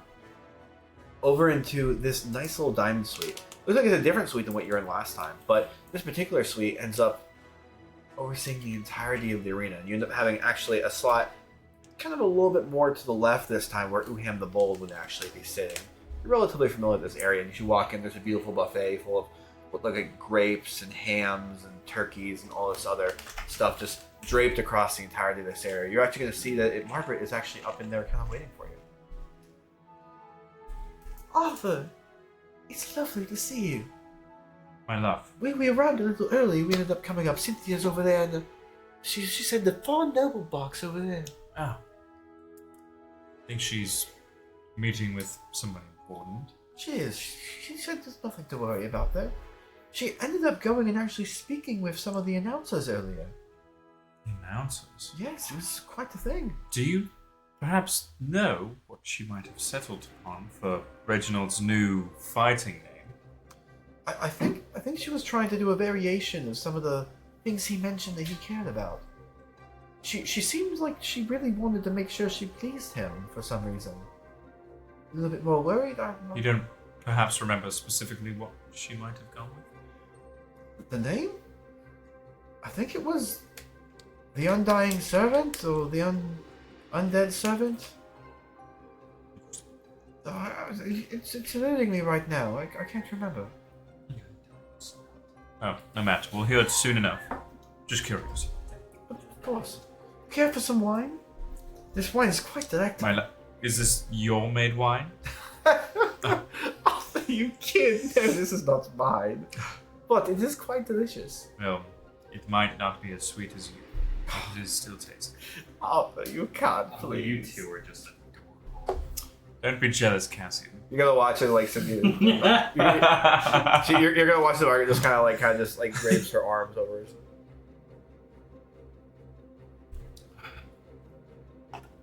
Dear, did you put any money down? Or did you leave all that to No, Cynthia? no. The wagering's not really in my thing. I wouldn't feel comfortable doing it. I'm sorry, man. Totally fair. I might have wagered You did? maybe perhaps some of my own personal money. Well, I'm I'm sure you will win, Arthur. You go watch, and she just kind of like walks up to you and starts kind of fixing a little bit of your jacket. What? Whether you win or lose, I'm sure you'll win. oh my You'll look dapper. I need to change. This is not the right outfit. I think I'm still in my am I still in my traveling gear? My adventuring gear? You end Since up we were in a cha- fight? Yeah. Earlier? So you, We never anticipated on going to be. Yeah. yeah. I I think you were wearing that during the fight. So Okay, think you're never mind. fine. Alright, just kidding. you'll still look dapper in your outfit. I've got one small. It's very not. It's not as noticeable, but there's a small hole here in the elbow. The landing set in a funny way. We could take it back to the tailors and they could fix it for us. Maybe they give you a new sleeve. I'm so sorry this happened to you, Arthur. It could have been way worse. I could have kept falling forever. But you saved us. You did. Yes, perhaps that happened. It was a team effort, no less, and I do hope that Reginald is up for the task. I have no doubt, but there is nothing wrong with a healthy dose of skepticism. But of course. No, I'm sure he'll come out on top. No doubt. I am not a betting woman, but if I had to bet, I would bet on Sir Reginald. The undying servant. Perhaps. Your watch as it begins kind of flooding in of some more people. As this happens, you're going to end up recognizing as the arena begins to kind of fill up. It's actually getting full to the brim. Like, it is just jam-packed in here. It looks like more and more people are just kind of talking, whispering, laughing. Drinks are flowing across every conceivable direction. And as everything begins to kind of simmer down for just a moment, you end up hearing what is an echoing bellow coming from a stand behind you. Ladies and gentlemen of Shadowstone, it is I, Uham the Bold. We are here to commemorate a grand day in the history of Shadowstone. Not only today is a day of a grand fight, but it is the establishment of myself, Uham the Bold, as overseer of this beautiful city. Now, as we go forth to partake in the fights and festivities, let it be known we are trying new things to brighten up this city during these trying times. Let you all enjoy this feast. Let you all enjoy the booze. Let your bets be plentiful. And most importantly, let the fights begin. And as it happens, the entire arena is going to burst out. And as that happens, you're going to end up hearing what is two other voices kind of begin bellowing across the entire stadium. Well, ladies and gentlemen, welcome to the fight night of the decade. Tonight, we have the Blighted District of Shadowstone coming alive as two titans begin fighting in the very streets that they've been clashing their entire lives. It's about to come to an echo in the alley and will hollow our beloved city for the future. Another voice chimes in immediately after that. Well, with certainty, there is no fight that has ever taken more whispers in the city than this one tonight. No one has ever been talking more. There's been quite a ruckus going on within the people, and I don't think it's ever going to be quite the same after this. You're absolutely right, and tonight, not only are we excited for our main event, but we are going to be getting ready for another one, Aldoon. We have tonight's fight starting with a little bit of a different twist, as Uham the Bold ended up mentioning earlier. We have a new attempt of sport fighting that will be done like none other before. Before the fight begins tonight, we will have sparring. Fights no longer. No, there will be blood. You'll listen as the entire crowd just goes into an uproar. That is absolutely right. Tonight, there will be mass murder in the arena as you watch them dragged by chains in. These deserters, as you watch down to the arena, you're going to watch as it looks like Shadow or Skill Legionnaires just like pulling and pulling and pulling. whether these massive chains dragging these individuals that look like they're in rags out to the center of the arena. One of them is going to be donning what looks like some kind of a cloak and generalized like armor that's made of leather and green. You're going to end up seeing another one that's wearing chainmail that's has some kind of a red cloak over it. Each of them is going to end up having their own armor configurations and everything going across. For the ones that you all ended up betting on, the what was it? So the brown, the spear, he's going to end up wearing full chainmail. Yeah. So the green with the bow is going to end up wearing leathers, and the rapier is going to end up wearing just clothes. Oh, shit. Okay. And these deserters from the Imperial armies are going to be dragged out in chains. They're going to be they have been wreaking havoc on our city. Boo! Doing terrible things to our people and disrupting our way of life. Boo. Today, they will find justice under the eyes of their gods. Well, the betting odds were definitely a little bit different, and they were not taken as far beforehand for this particular event as it was unforeseen by even the people in this arena themselves. But based on the fighters' colors, the red donning the war hammer, the brown donning the spear, the black wielding the sword, the tan wielding the rapier, the blue wielding the sword, and the green yielding the mighty bow. Who will win as they... No. Spear, bow, sword, mace, or sorry, blue, sorry, black is mace, black is mace. Okay. Black is, no, you're right, Black was mace, yeah. Black was I was mace. like, I heard 2 swords. Yeah, black is mace, that's my bad. No, that's my bad. Windu. Who will win in this fight to the death? Who are we to say? But to let them play. Let them fight! Woo! Yeah! And as that happens, you're gonna end up immediately watching as all of them end up having their chains just immediately released as they all end up immediately just grabbing their weapons from their side and just kind of backing away from each other. You're gonna end up watching as all the guards surrounding them begin kind of closing in and just kind of pushing them a little bit closer together, basically forming a circle around them as they're staying there in the center. Let's go brown! You're gonna end up seeing as the black fighter immediately ends up grabbing his mace and goes to wallop right across in front of the red fighter. But the red fighter is gonna immediately end up taking his warhammer, just parrying it away, then trying to wail across the entirety of his body, hitting the center of the chest of the warhammer as he ends up knocking him flat in the ground. It looks like he begins kind of squirming there on the ground. Immediately after that, you're gonna watch as the red begins to immediately take the warhammer and begins to crush down as it looks like the black immediately just swerves out of the way, just barely missing this blow. As it looks like the man on the ground begins to immediately stand up, ends up taking the mace and goes to wall, just completely missing as the man with the warhammer just comes on a massive uppercut. It ends up completely just balling this jaw right into the center of his skull. As it looks like the black mace-dressed man begins to kind of just start convulsing on the ground. As immediately you watch as the warhammer comes up, completely demolishing and going right through the skull of the black man. Damn! Shoot him! Shoot him! Bro got hit, bro. Holy fuck, got rolling.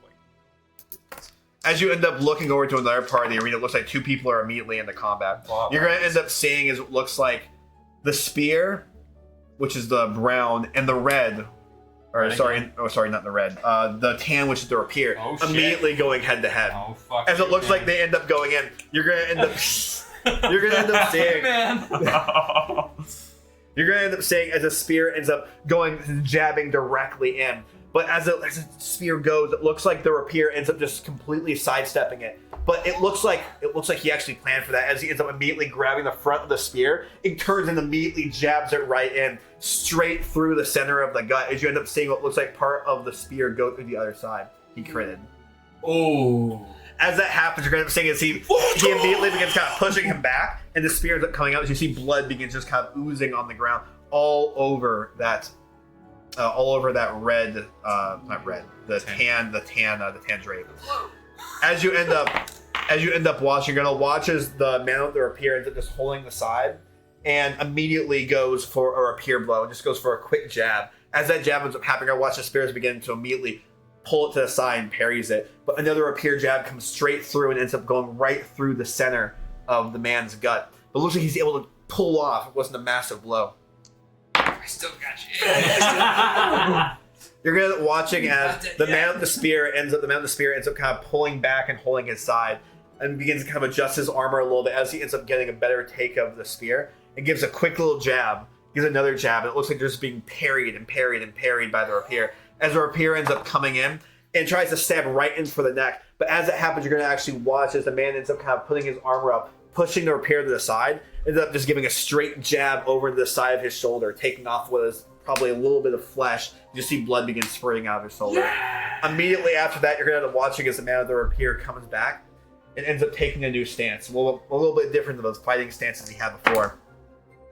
You're going to end up watching as the man with the rapier immediately, without hesitation, ends up just going directly in, broad center of the man's chest. Ends up getting a clean blow straight through. Let's go. He also critted. That's crazy, dog. As that happens, you're going to end up watching as the man with the rapier inside of him holding the spear in the brown. He immediately just shoves the other man away and just kind of stands there as he watches his chainmail begin to rattle. He immediately goes ahead and takes his spear, gives one or two good blows, then actually ends up taking the spear down and stabs it right into the man's foot, almost as if he wasn't expecting it. You're going to watch as the spear goes directly in, and the man begins to kind of panic and fall back. At that point, you end up watching as the man with the spear ends up grabbing it, winds it back, throws it as hard as he can. You end up watching as the man with the rapier begins to kind of try to move out of the way, but his foot isn't working right now. He's not able to move. He's not able to completely dodge this thing. As you end up watching as the spear lands broad center of his chest. Yeah! Let's go, Brown! Come on! Get it, Brown! Take advantage of it, Bo! Green, I got it! Come on! Shoot him in the back! You're a distance fighter! Alright, so going to the next fight. So you're gonna end up seeing what is the green and the blue going head to head. You're going to end up seeing it as the man with the bow ends up just kind of keeping his distance as far back from the sword as possible. Ends up winding up one shot at the bow and is just holding it at the ready. The sword ends up kind of going through. Eventually, the man with the bow ends up realizing that the person in red behind him had just finished fighting. He realizes he has to do something. He ends up finally letting off a bolt. And as that bolt goes off, you're going to watch the swordsman ends up just kind of pushing his sword out of the way and barely deflects it. It looks like he almost didn't have the timing right and would have gotten struck by this thing immediately. It immediately begins charging. As that happens, you're going to end up watching as the sword comes down trying to slash clean across his neck. And you're going to end up watching as he ends up actually taking the bow and putting it inside of where the blade is trying to go, pulling it back and almost reeking the sword back towards the man's neck. Fuck yeah, kill him! As that happens, you're going to end up seeing was the blade kind of sitting right there on the edge of his shoulder. His throat. And you're going to end up seeing as what looks like a hand just comes up and uppercuts the bowman right across the jaw, just giving a little bit of space. Immediately, the bowman's going to end up taking his bow, wielding back a shot, going directly for the leg. As that shot ends up going, it looks like he misses the leg and goes in between both of them. And the sword begins running back at him. As that happens, you're going to end up watching as the bowman ends up taking her up, wielding another shot. Takes it. It ends up going right inside of the man's shoulder as he ends up kind of staggering a little bit farther back. He ends up still getting up into the bowman's face and goes for a clean jab into Green's chest. As it happens, you're going to end up seeing his blood begins kind of splurring down the sides. It looks like he just barely got a glazing blow on the inside of the man's pec. As he ends up doing that, you're going to watch as he reels back a blow at close range and ends up going straight up. As you end up seeing what is a bolt go straight through the man's chest at close range. Damn! As that happens, you're going to watch as the short sword begins to kind of come down and almost slips out with the blood that is in the man's hand as he's barely able to hold on to this thing and actually drops the weapon on the ground as he's sitting there. You're going to watching as the bowman immediately ends up taking his bow and just drops it for a second, grabs the sword and just clean swipes off the other man's head. Let's go, Green! Good team rules! I didn't think you were going to win, Dad. So as that happens, you're gonna end up going to another side of the arena where you end up seeing the red man who was immediately banging to come down on Green. Green's gonna immediately end up sensing that the strike is coming, and Green's gonna just completely roll out of the way, completely dodging what is this bolt. Fuck red. All of a sudden, you're gonna end up seeing what is you're going to end up seeing Brown, which immediately comes into the arena. He's going to end up picking up his spear right out of one of the other people and just tosses it directly over at Green. As that ends up happening, you're going to end up watching as this spear ends up making contact and goes into his shoulder and glazes off. Looks like between the roll and everything, it took off a bunch of skin, but it wasn't enough to make full contact. Immediately, you're going to watch as Brown ends up going down to the ground.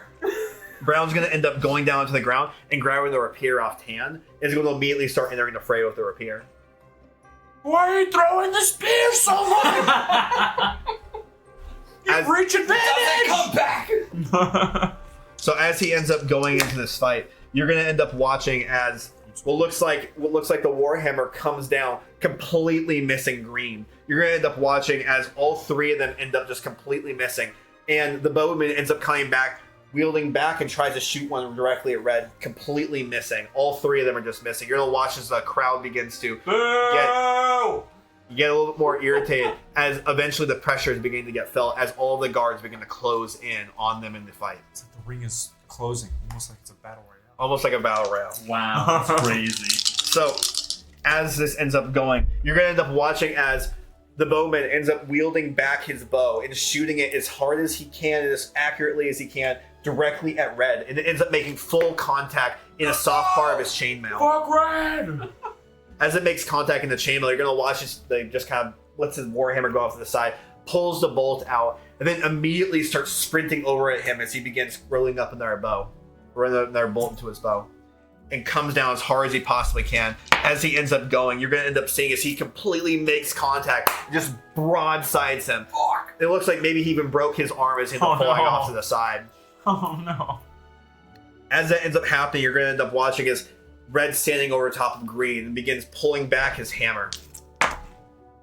And immediately you're going to watch as a rapier just stabs right through Red's back. Yes! Fuck Red! Fuck Red! As Red begins collapsing to the ground on top of Green. Green's going to immediately just kind of try to dodge out of the way as best that he can and barely ends up sliding out of the way as he ends up, or as Brown ends up leaving the rapier inside of Red and runs off to the side to go grab his spear. No! Let's go. Use your primary weapon! Alright, what is this plan to go 1v1? Let's go. So This as is winning money. as Brown's grabbing his spear, you're gonna watch it just begins kind of twirling around his body, just completely twirling it in circles. As he ends up stopping it, grabbing it, and holding it in a really, really threatening stance. Eventually, you're gonna end up seeing what is Green standing back up. Looks like Green's worse for wear. Looks like Green's worse for wear as he begins to kind of try to wield back the bow, but it looks like he's unable to do it.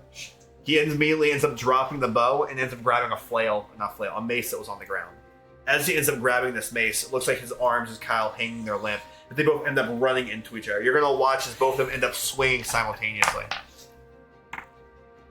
And as they end up going, you're going to watch as they both end up trying to hit, but immediately going for a parry as it looks like both the blows end up sliding right off of each other.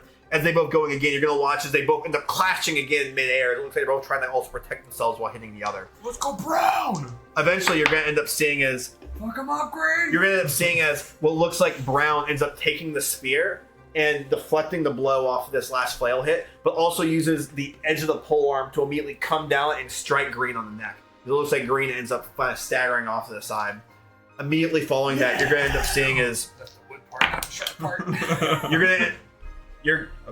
gonna end up seeing as what looks like Green staggering off to the side, ends up kind of reaching behind his back and then pulling something down. It doesn't look like Brown noticed anything, but then immediately he's gonna end up taking what is his arm and just splitting it right inside where he's actually holding a arrow. End up stabbing the arrow directly into the side of his neck as he ends up kind of grabbing the neck. You're gonna end up watching he's holding onto the side of his neck, just really just trying to hold everything together as it looks like Brown ends up coming in, tries coming through with a little bit of a stroke off of the spear, and ends up actually making full contact with Green's neck as it looks like Green's neck begins spewing blood directly on. They're both Directly on. blood from their necks at each other. Sage fluids.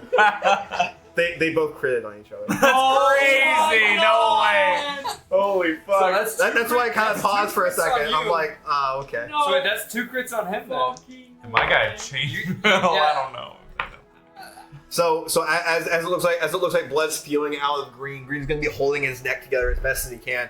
And you're up watching as what looks like Brown is sitting there just trying to hold his neck. It looks like he's not losing nearly as much blood. As he ends up basically grabbing onto the ground with his short sword. Picks it up, and then just immediately goes for a jab right through the gut. As it looks like Green just kind of staggers off to the side as more blood begins pouring out. And then eventually Green just begins to kind of fall. Collapses right there on the ground. Let's go, bro!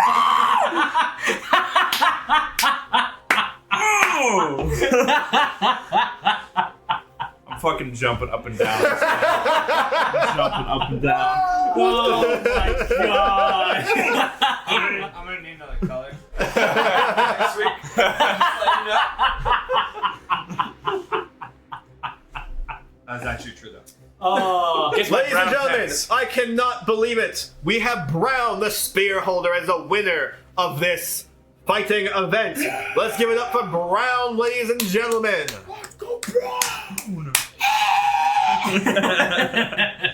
So as you end up sitting back in your quarters, you're going to hear as the entire arena is just like massive uproar. massive uproar, bigger than any event you've ever heard in the past.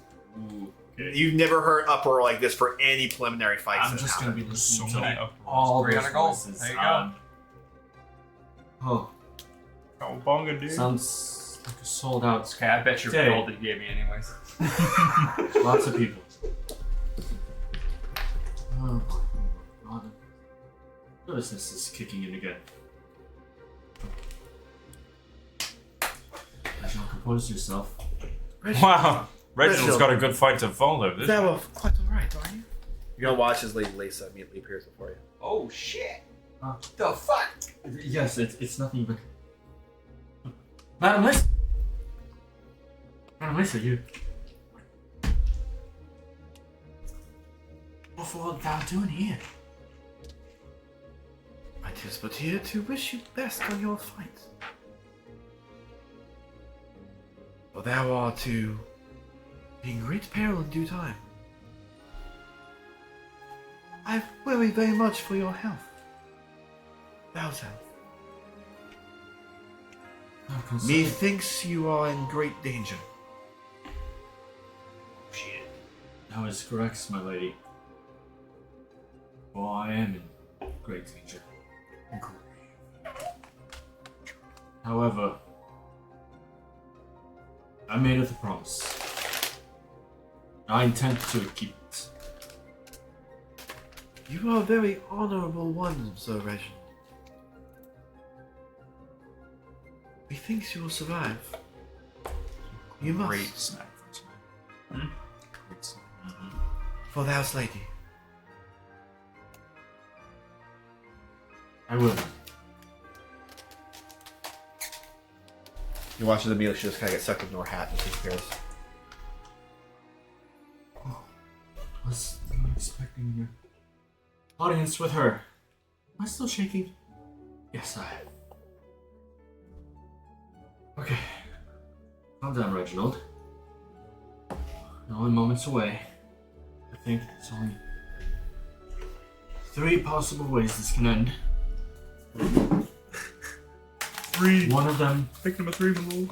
One of them being your death. But that's not an option. It's not an option. Either I come back a victor with great pride in my heart, or with great shame. Oh, by the gods, I hope I can do this. I hope I can pull this off. I will. I will. Gee, I sure hope Reginald knows how much of a following act he has to do. Doesn't make the crowd go limp and sad and bored. Isn't that right? Ra, our new friend, who's totally here. He did. He did. He did. Same shit. He did mention that he might not be there the entire time because he was attending another thing. But you're actually talking directly to him. Isn't that right, bro? It absolutely is. I'm quite worried. You're not putting money on our boy Reginald? Or some might say the undead servant? I think that's what they've been saying, or something like that, but I do have money. Though betting isn't exactly encouraged with us, but I might have put some coin on this fight. Surely. The story is quite compelling. Honestly, he's quite the. Never really understood the origin of this term, but quite the Cinderella story. You know, I don't really understand what everything simply means, but I'm sure it means something about great upheaval of social norms. How he broke through some proverbial glass ceilings that were preventing him from going upwards, even though up doesn't necessarily mean anything besides class mobility and. You're Yes. quite the aristocrat type. I do tend to yap quite a bit. Yeah, using big words, might you? Well, Nothing wrong with this, I do. So, what are your thoughts on these Imperial deserters being forced to fight to the death? I think we should have just killed them all in Times Square. Teach a lesson? Make a public display and show that we support the Lord. I've already mentioned I don't agree with Uhan the Bold on his takes on this, but I'm not here to work, I'm here to join the fight. True. Just curious. Well, of course. You're going to immediately end up hearing as what sounds like the announcers begin kind of kicking back in. Let's go! Now, ladies and gentlemen, our main event. You're going to kind of end up having some guards in there and get ready to rush and usher you out. As you end up kind of being walked down this giant hallway, you're going to end up seeing what is kind of this fiery light glow coming from the inside the stadium, kind of resonating a little bit in this hallway as you're walking towards it. Eventually, you're going to end up getting stopped by one of the guards. You're going to end up seeing what is one of the guards that seems like they're wearing a different kind of attire. It's hard for you to make out exactly the shadows and everything. But they're going to immediately just start kind of casting things all over you. You're free to proceed. Good luck. You're going to watch as he immediately just kind of grabs onto your wrist and yanks this off. It's free. On guard. Liberating.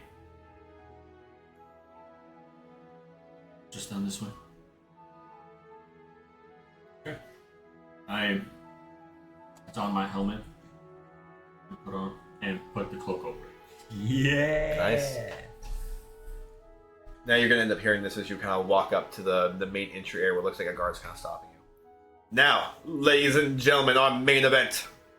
First, rising from death itself, once a devoted healer and protector, somebody growing up in the Bly district with nothing to their name, trained in the druidic arts, also trained in the monastery. Let's go! He was a man of virtue and resilience, but tragedy stuck when his wife fell ill. A shadow that clung to him even to now. Rumors whisper that her spirit walks beside him, a constant reminder of what he is fighting for in this life. Yes! Thought, lost? Forever. Not long ago when he perished. The Scale Legionnaires held him in custody. But this man defied the graves, returning to life with a vengeance. Though he calls himself Woodstock, the streets know him by another name. As the whispers grow and the city beckons for him, the Undying Guardian. A force of nature, a man who refuses to fall, fighting for not only survival, but redemption. Long title, yeah! And you're going to end up watching as Reginald begins to kind of walk out into the arena. You're going to end up hearing thunderous applause as you end up walking. As I'm walking out, I know that guy! I just wave my That's hand, my dad! just kind of still looking down a little bit.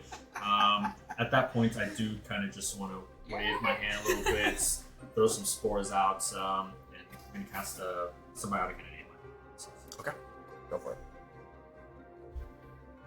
Already going. And I wanted to sort of make a little make a small little spectacle of it, just throwing some spores out there, just like a puff of just green. Roll performance. Yeah. Puff of the green. You said green, not brown? Green? Like a very dark green. Green! Yeah! Bring him back to life! That's another nat 20. Let's go! So as you end up doing that, you're going to end up watching as it looks like he ends up kind of taking his hands and a puff of spores begin to kind of just like begin forming around him. It ends up creating almost like a backstage form as he ends up kind of just circling his face.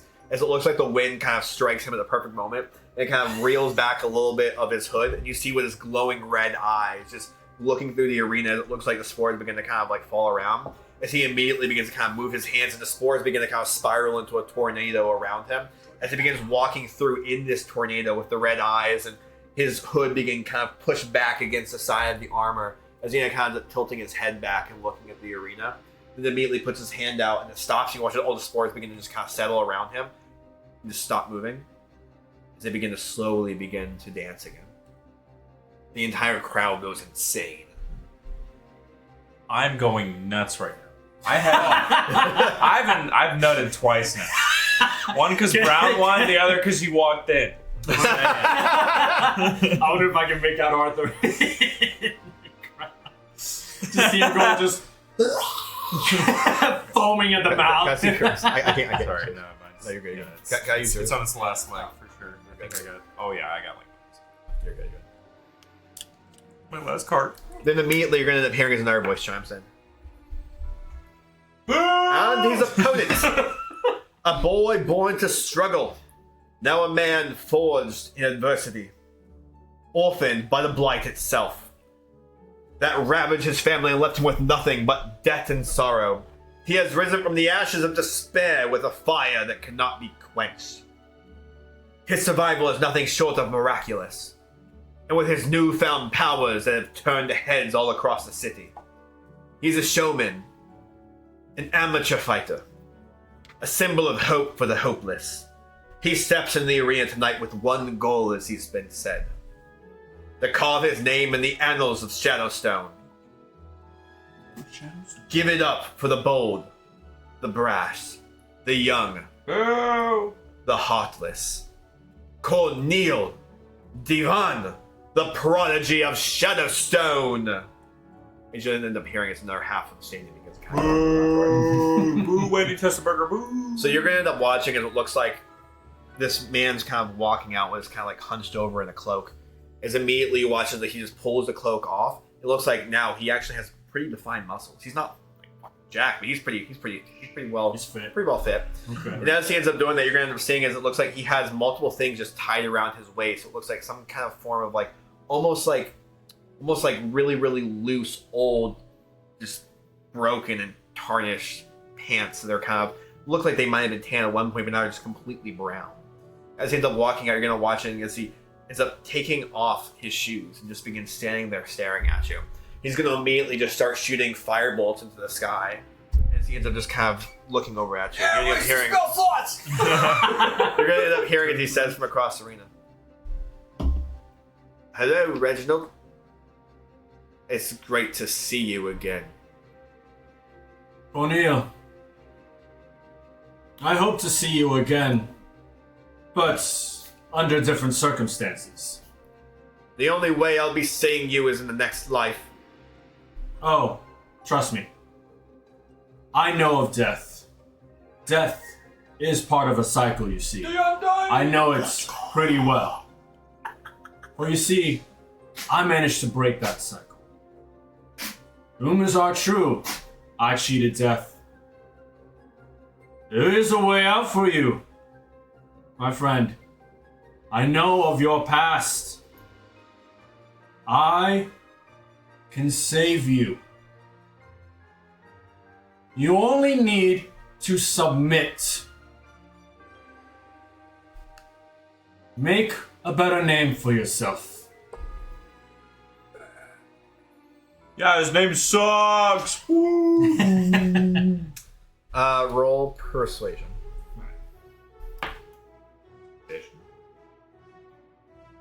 With the dread helm? Ah! Yeah, 20. Use my inspiration. Oh shit, already? Nat 20 on inspiration. I got a 4 on this.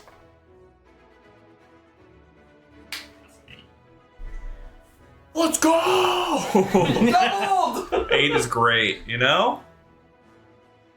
It was nice knowing you, Reginald. I will be the one walking away from this. And you will die. You watch, he begins kind of taking a stance. How far away is he from me? He's going to be on the other side of the arena, so I'm actually going to draw this out for you now. Okay. Draw it out. Oh.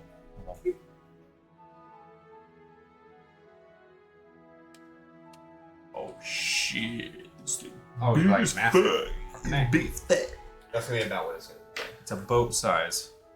So you're going to be there. Boat. Yeah, we'll just go ahead. Okay. Here, we're up here. Should go. Sweet. Okay, it's the dragon scale sweep. I don't know. That's all I The got. dragon scale I suit. don't know. Margaret was over here, or Cynthia was over here. Cynthia's right here. Okay. Anything else you're wanting to try to do? She's insane. You got like a couple of seconds at best. For any spells or anything you want to do.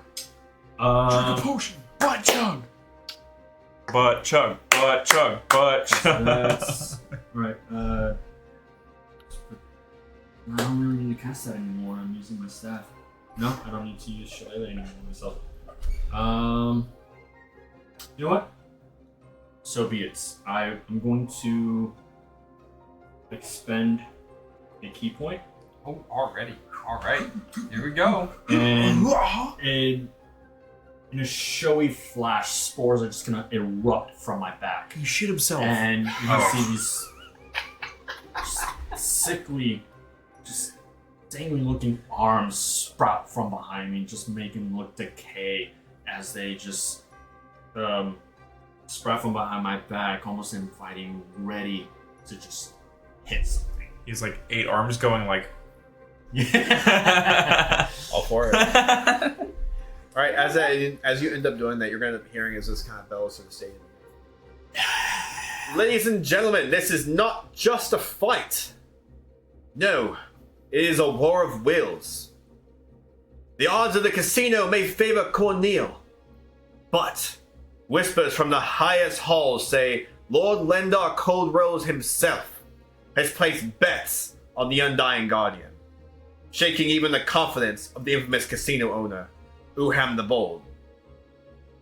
He will not only see a clash of wills of these men, but of the overseer of Shadowstone, and the will of our beloved Lord. Yeah, Lord! That is very right. That is very right. And the stakes have never been higher. 2 men enter, both with everything to prove. But only one can claim victory. Who will rise? Who will fall? Shadowstone, are you ready? I've been ready for 6 days! Let the fight begin! And you're gonna immediately watch as the entire arena ends up getting shrouded in black. As this begins happening, you're gonna end up standing inside of this, recognizing immediately what the entire arena turns Magically? into. Magically. Whoa!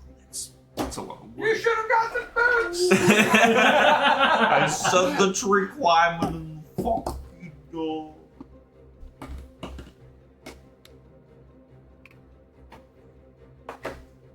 And there's stone in there? Fuck yeah. And water. And here comes a giant fest. Alright. Typho.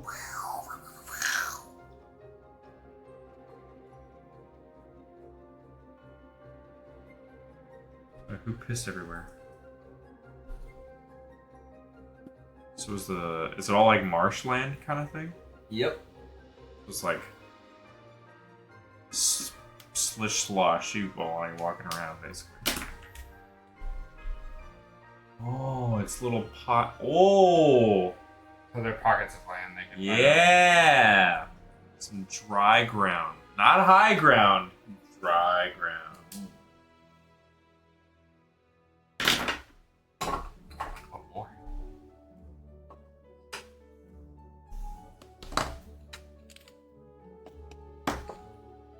I cast antagonize.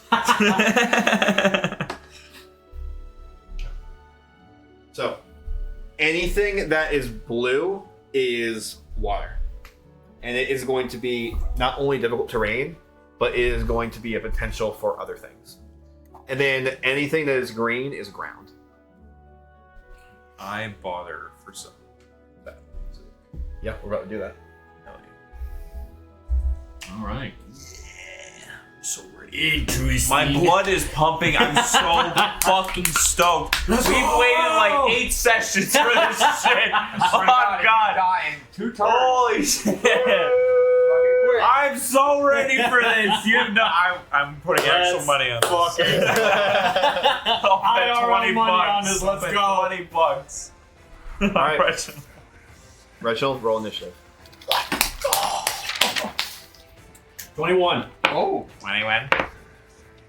Okay. That was 2. Shiloh's so amped right now, it's nuts. Okay. And you're going That's the first. stadium cheering. We get Kerncraft. Okay. Zombie Nation. 5, 10, 15.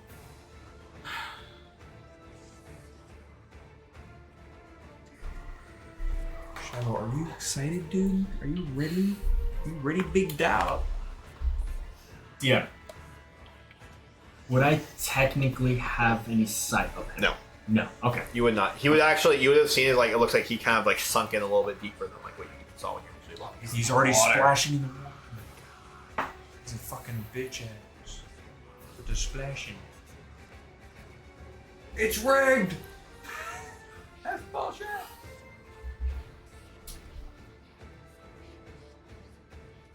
You should have prepared that spell too.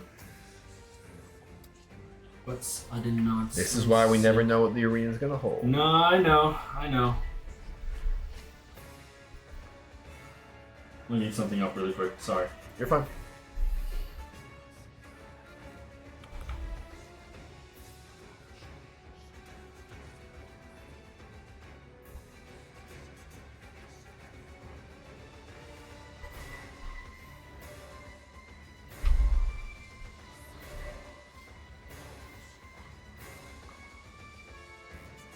Okay. What I want to do is I want to take a running start over to the very edge of this dry land. Okay. And make a long jump and use my astral arms to try to help me grab onto the rock and pull me up here. Okay. I'll let you roll acrobatics. Or actually, athletics for that. Athletics. Just ripping. Boy. Reach anything? That's an 8. Okay. Looks like you're going to end up using the rest of your movement to kind of climb up, but yeah, you're going to be able to get up there. Okay. Still no sight of him? No, you're not going to be able to see him from there. Okay. Boots of swiftness. Boots of Yeah. I tried. You should have drank that potion, that would have been spelled. Okay. Alright. I'm going to hold a spell the moment I see him. What spell are you holding, by the I'm way? going to hold. Is it a cantrip? It's or? a cantrip. Okay. Okay. Hold a cantrip. Chill touch. Okay. All right. Going to Corneel's turn. So what you're going to end up watching is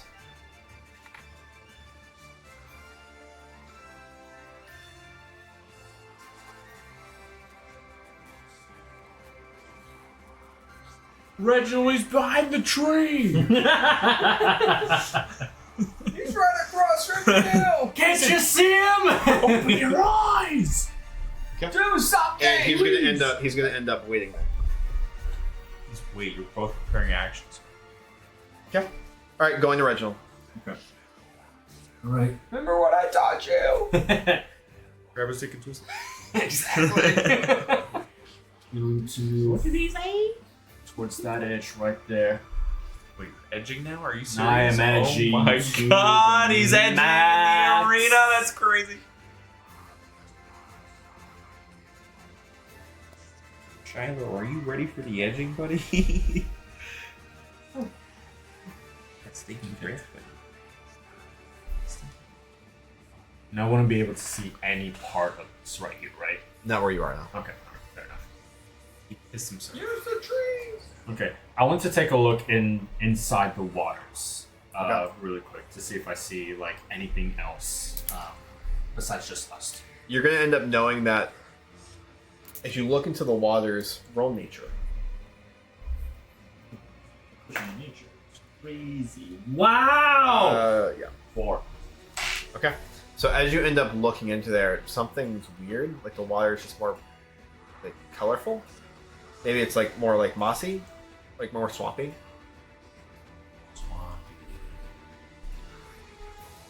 Don't quite like the looks of that. Okay. Bad feeling about it.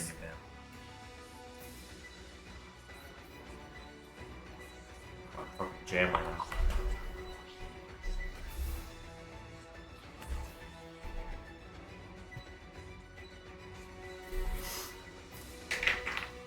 Got this flute going. Off right now, brother. Just saying. Shiloh's like killing me. All right. I'm still going to prepare that cantrip still, and I'm going to shout out as well. Cornel, you can break the cycle. I swear to you, death is not the end of you. You only need to submit. As I ready the action.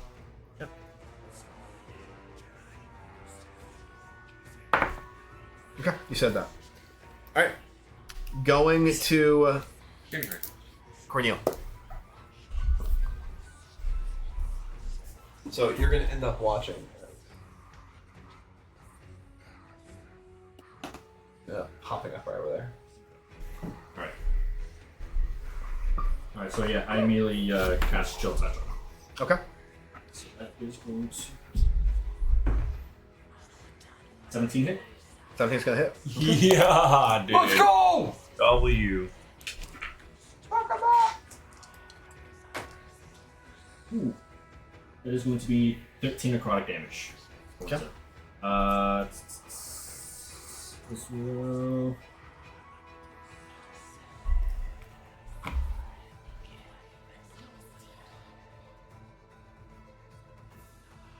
Okay. Just an FYI, if he cannot regain any hit points until the start of my next turn. If he attempts to. Okay. How much damage? 13. 13. Necrotic. Alright, you're gonna watching as this spell ends up coming through, and this giant, icy, cold hand just grabs him, and it looks like Cornel begins kind of writhing in pain. It looks like the flesh ends up kind of being slightly seared a little bit from the hand that just touched it. Yeah. Anything else? Or actually, that was your whole action. Yeah. That was So your it's reaction. his turn. Yeah, that was your reaction. Okay, so you're gonna end up watching as he just was like. You're gonna watch it just kind of begin to settle in. Claps his hands forward. You're gonna watch his sparks begin flying as he immediately shoots a lightning bolt directly at you. A Lightning bolts. Okay, well. bolt. Dex save. Not lightning. That's good. That's good. Okay, that is. So, let's say saving throw, I'm assuming. Yep. Okay, 21. My name, man. So you're gonna save. No damage. It's a cantrip. What are you doing, Shiloh?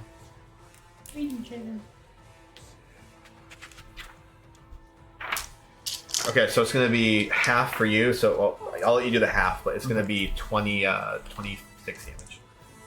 It's the 13. High shadow. Number 13. Okay. King Flute Ladies. And as that ends up happening, you end up watching as he just shoots this and the electric's still there. As it begins to kind of spin around, you see more sparks begin flying off of his hands as he reels back and shoots another one. Shoot another one. Okay. Good, you have so much to say, Shiny. Yeah, yeah. I know. Alright, give me another deck save. As you end up watching, as it looks like you guys are literally going to see as the entire arena just lights up. It's one giant lightning bolt goes flying through, and some of the trees are immediately catching on fire. And then immediately after that, you're going to see another, like a second later, just immediately another lightning bolt striking through in the same exact general direction. 11. 11? Okay. Hey, shoot your inspiration. Oh.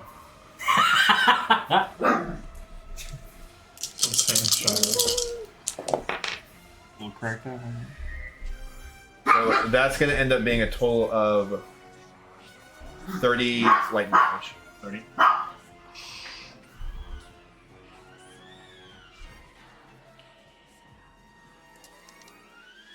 Okay. Damn, I must be dead. Alright, going to you, Reginald. You're going to end up watching as he just stands there, just looking at you, just menacingly, as it looks like sparks keep coming out of his Standing hands. there. Menacingly! Okay. What's gonna do? Ready in action?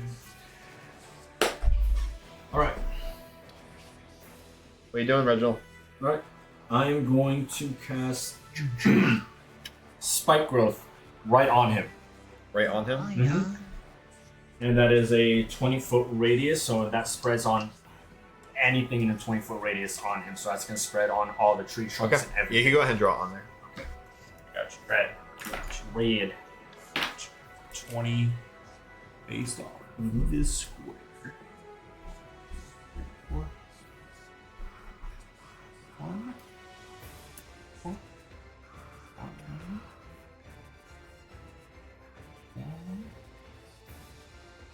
2.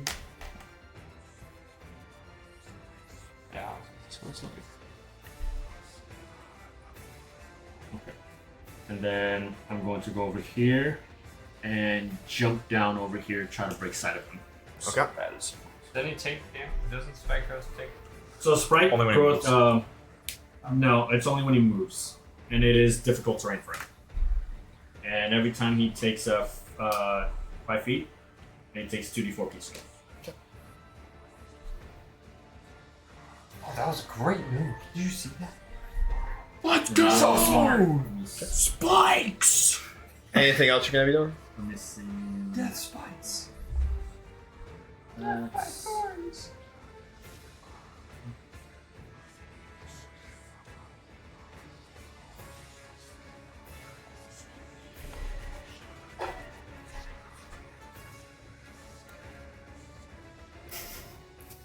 Got a dance going on there, bro.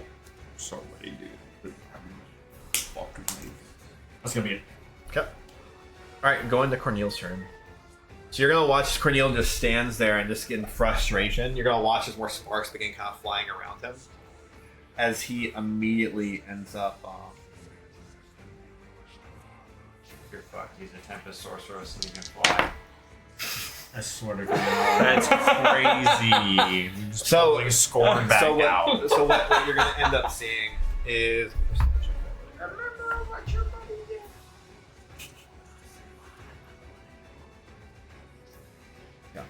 If he actually does, it's 10 feet.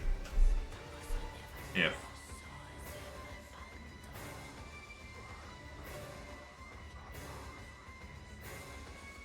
you're gonna watch it in the Pilf of Mist, he immediately gets teleported over there. Turns over to the edge of this. See you. I'll look. It might be partial cover. I'd say Yeah. partial. Yeah, I Yeah. say partial. Okay. So as he ends up getting to the corner, you're gonna hear his. Why don't you just die already? As you end up watching, as he ends up shooting his hand out, you watch as a ghostly, spectral hand begins coming and immediately comes and tries to slash at you.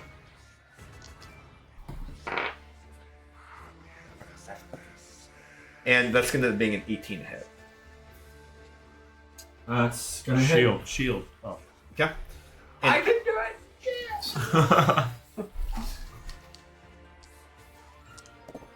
That's going to end up being a total of 14 necrotic damage. And you can't regain health to your next turn. Okay. Okay. And then you're going to end up watching as... Ooh. Okay, 1 second. Alright. You're going to watching as he ends up immediately with the other hand coming through and shooting another one. It looks like another hand comes right at you. That's going to miss. We're going to watching the other one kind of gets caught in the tree branch and it doesn't end up committing all the way over to you. Alright, going to you, Reginald. How wide is that tree chunk? Spells don't actually get disadvantage if you can see them. Like that kind of stuff. Oh, that's right. Half cover.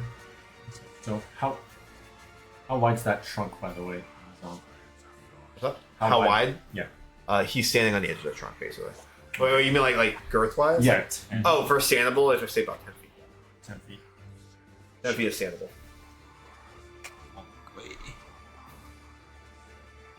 Eldritch blast his ass! Didn't he start catching other shit on fire? Like, isn't the log that he's on fire somehow?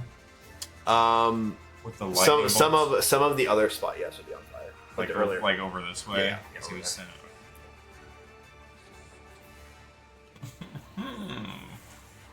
The fool. The water is now electrified. So am I. The crowd is going nuts right now. Juiced up like nobody's business.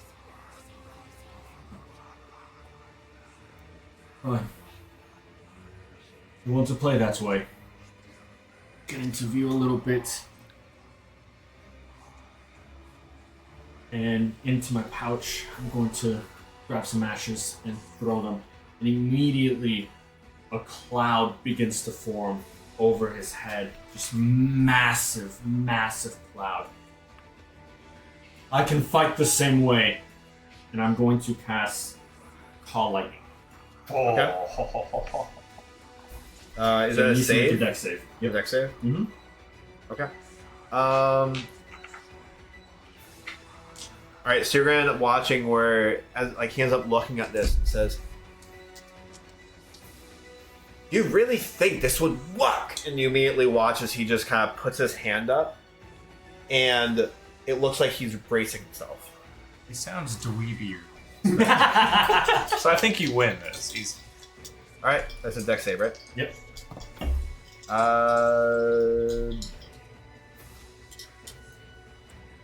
17. Yes.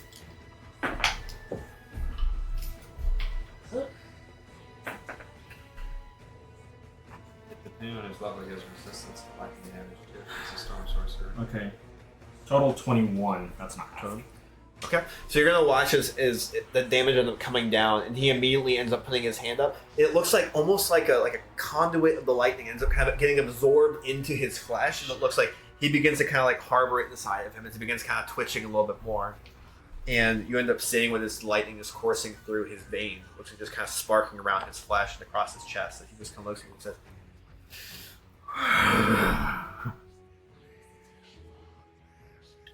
You're gonna recognize that he casted Absorb Elemental. Absorbed his Who's going to cast that? TP. Okay. Alright, well.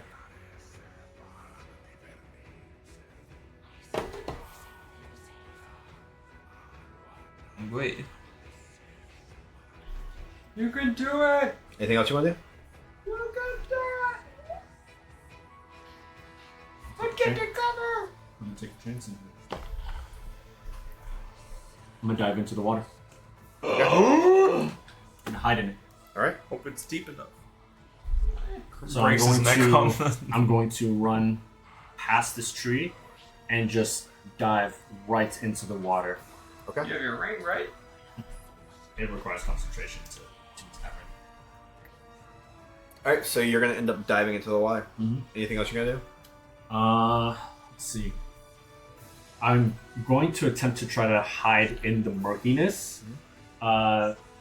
Make it so that I can just try to make my way to this patch of land right there. Okay. Cool. Is that as far as you're able to go? Let's see. Luminous 40. Let's have coming back. Let's see. Right there. All right. You are going to be hiding in there. So you're going to end your turn in it? Yes. All right. Go ahead and make a con save for me. 20. Fuck yeah. Let's go. Non-natural. Oh. All right. Well. You're going to end up taking 3 poison damage. Okay. Yeah, get fucked. Oops. No, we're betting on them. You remember that was difficult terrain to swim through, right? You got that? Mm-hmm. Just making sure. Yeah. He juiced like nuts. All right. Boots of sweat. Going to Corneal. So you're going to end up watching as this Corneal just kind of begins shaking with all this lightning coursing through him.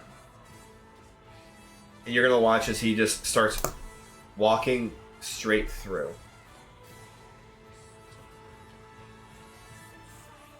The air. Down the lawn? And walks straight into the water. Oh shit. Just bad. How deep is the water? The water's deep. Yeah. So he's in plate armor? No, he's not wearing anything. He's not a cleric. He's a bitch. Does he shark his own water? I mean, I don't think he's going to do that.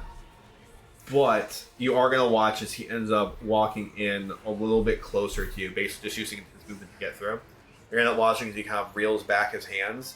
And you watch as he just kind of shoots both of his arms forward. Instead of lightning coming out, you see what the lightning is kind of being held within his flesh, as it looks like a bunch of tiny little missiles begin forming and coming out of his arms. He's casting Magic Missile. Make it Miku. Oh no! Cast shield! Quick! Oh. Oh. I think Reginald might be dead. That's just magic missile. It's like 10 damage tops. Yeah, it's going to be 10 damage. That's crazy. Wait a minute, what did you say? Actually, no. He's been pretty hard lately.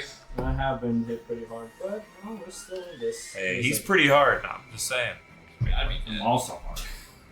I'd be dead right now. What was the first amount Okay. of damage? That was 10 damage? Yeah. Yeah, 10 damage from Magic You can Missile. see me still? Mhm. Oh, I thought it was murky. Okay. Yeah, he's standing in the water, though. He's able to see you swimming around. Okay. Alright. He didn't move, right? He's in the water and stayed He in the moved water. as close as he could towards him. Which, how far? It's half movement, so he would have jumped off. That would have been 5 feet, and then. So his movement's. Oh, sorry, his movement's 30. Okay. Probably like 5, 9, Yeah. just stand up, bro. Okay. Well, no, Stand I would up! say he's actually here. Stand up. Feels that now. Okay. Going to Reginald's turn. Don't do it, Anakin. Get the high ground! I have the dry ground. I'm going to get up on the land. Dry ground.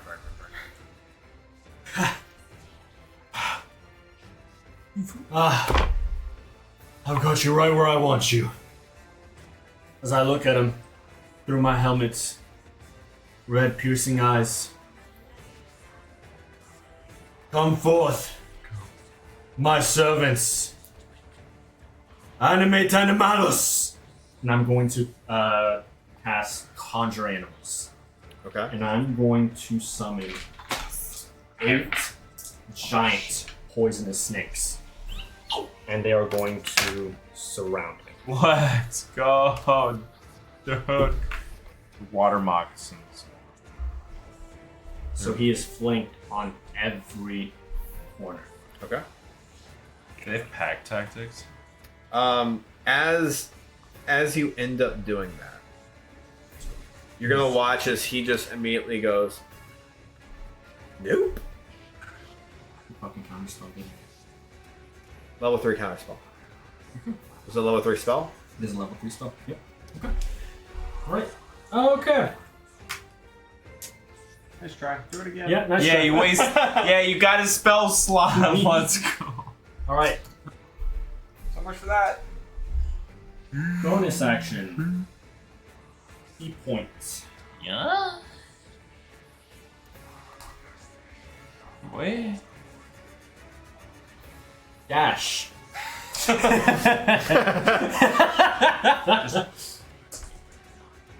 How long your spike growth up for? That would have ended. Okay. I took a hit, and I never rolled. But no, casting conjure animals would have. It dropped it Dropped to make it. another one. Mm-hmm. That is fine.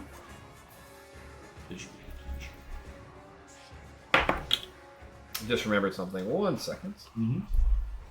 That is interesting. He's remembering how buff his character. Dick. I got it. Any pissers?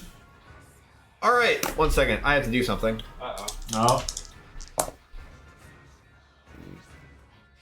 He missed regen health.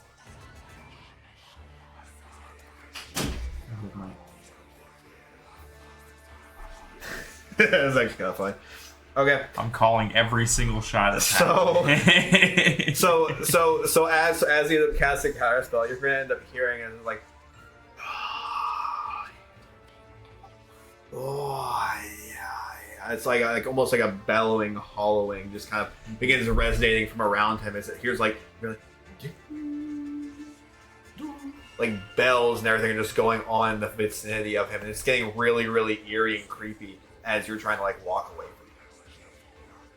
You end up feeling what is like this ethereal music is just playing, and you can't stop hearing it just as long as you're around him. As you start walking away, it seems like it starts to fade, but as he takes like even just a lean closer, you begin hearing the noise even louder. Like his entire body now has a theme song associated to it. What the fuck? All right, this guy has like main character syndrome right now. Oh god, Okay. bro. We found the player. Here's the NPCs. We are the bot lobby. We're actually gonna change the music because of that. It's gonna get crazy now, boy.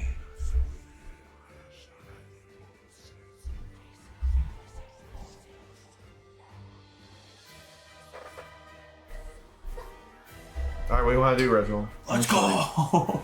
That's it. No.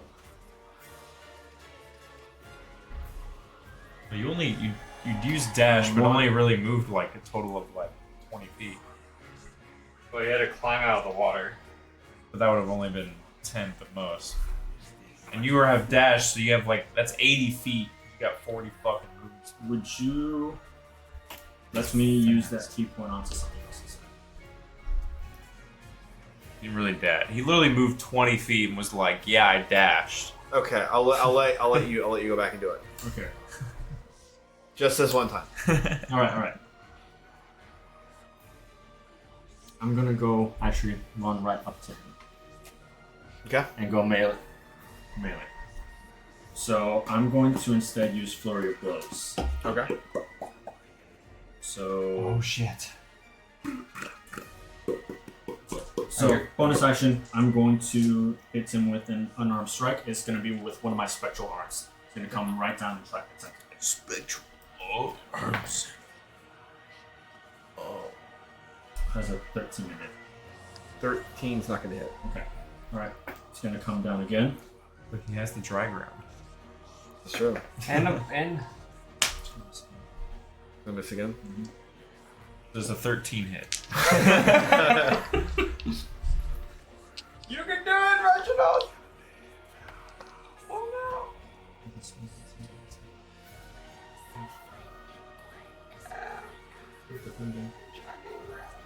Wild shape time shortly. Extra HP. Keck W. Free HP pool to just spend. what level cures? no! He already used his action, so. Yeah. Yep, that is. You can next turn as long as you don't die. Well, with the new rules, you can wild shape that's my attack bonus action. Even like as a non. What is it? Circle of the land? Circle of the moon. All right. So you're gonna end up watching as he ends up kind of trying to back up off of you just a little bit. It looks like he takes a couple of steps away. He's scared. Yeah. Got him on the back foot. Back pedal.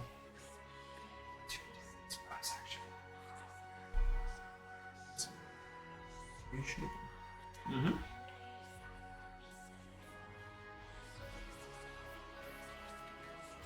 He's gonna move your melee range. That's what I'm saying. He's gonna move out. I said he's taking a couple steps away. He's moving out of your melee range. Opportunity to attack. There we go. Difficult terrain. We're gonna try to go there.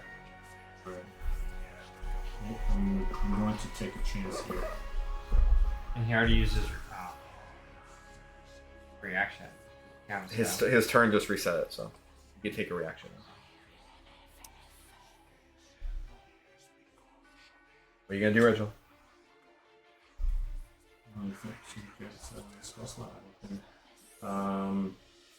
Hit him with the cuffs!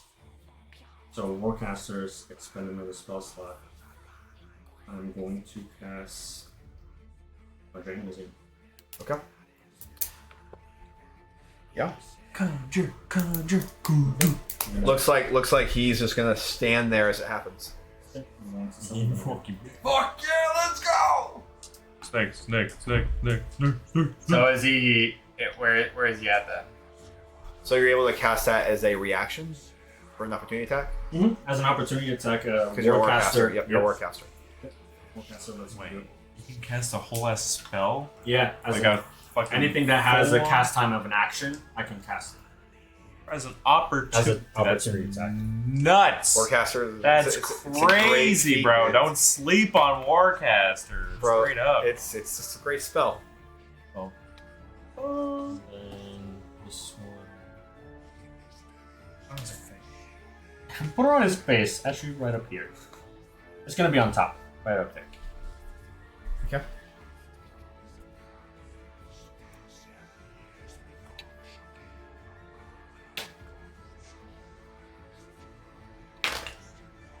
And I want to, well, it says I can conjure face spirits. I don't know if I can add like a little bit of flavor to that. Sure, go for it. Okay, so I want to make them look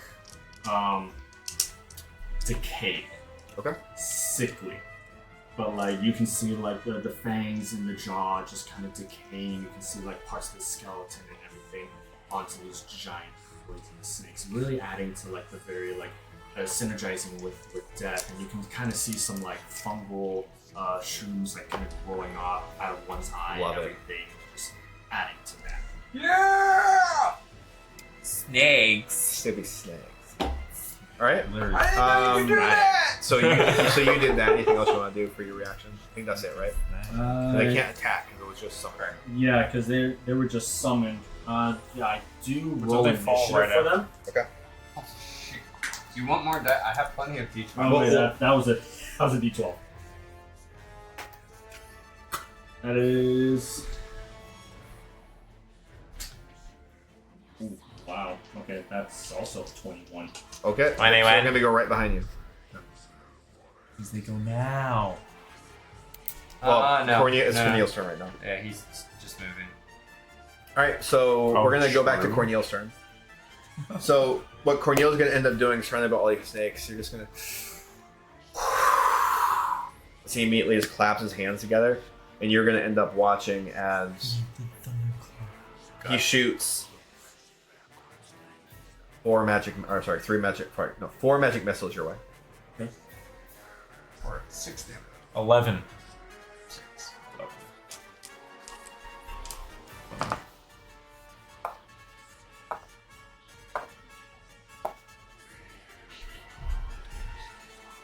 Plus 1 each.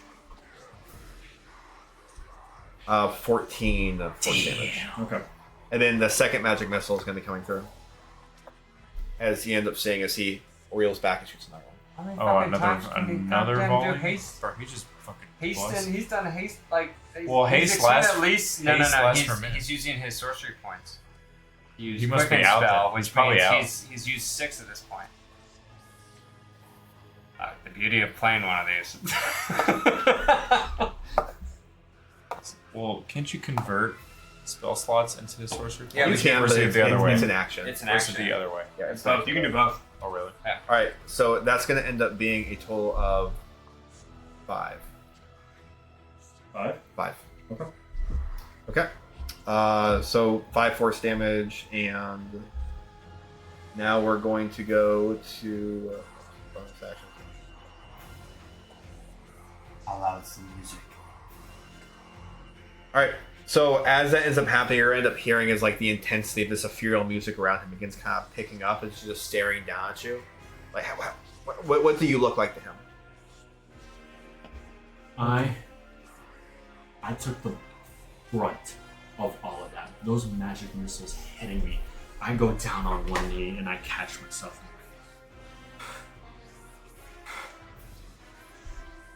You can do it! Cycle Oh shit. will break. As I'm piercing my eyes at Roll intimidation. Yeah, You're red just eyes. trying Dread. That's the undread. 5. Okay. I ain't doing shit. As you end up like coming up from that, your words have like a rattle to them, but your demeanor is like really capturing the crowd. It doesn't feel like you really got to Corneal, but it feels like the crowd's buying it. Hook, line, and sinker. Okay. All right, going to Reginald. I'm going to pick myself up by my staff Nice bootstrap. and just like bang it right onto the ground. I'm gonna cast Hold Person. Person. Let's go. Spell. That's a good spell, dude. Okay. What's the save? 15 wisdom. That's he's a sorcerer. Nice. Dumb. Yep, 14.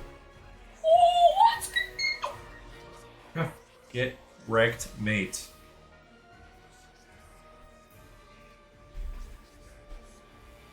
He might die here. As a bonus action. That's right. That's gonna be advantage for all the stakes. I mean, they were gonna have all advantage. Yeah. Give you this one last opportunity. You have a chance, a moment, to bring pride back to your family, Queen. I know you. I give you this one last chance. Change your fate and submit.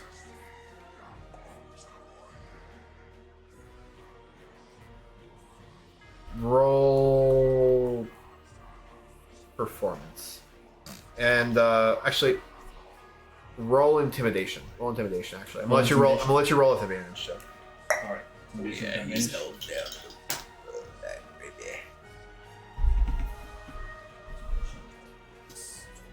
Okay.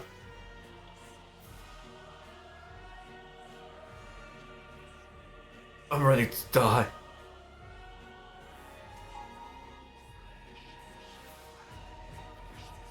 So, is he submitting? He's ready to die. You gotta kill him. We got You don't know what it means. That's all he said. What? Wait, what? Give him a potion of fire breathing after that. Put one of the snakes up his ass. Oh my god.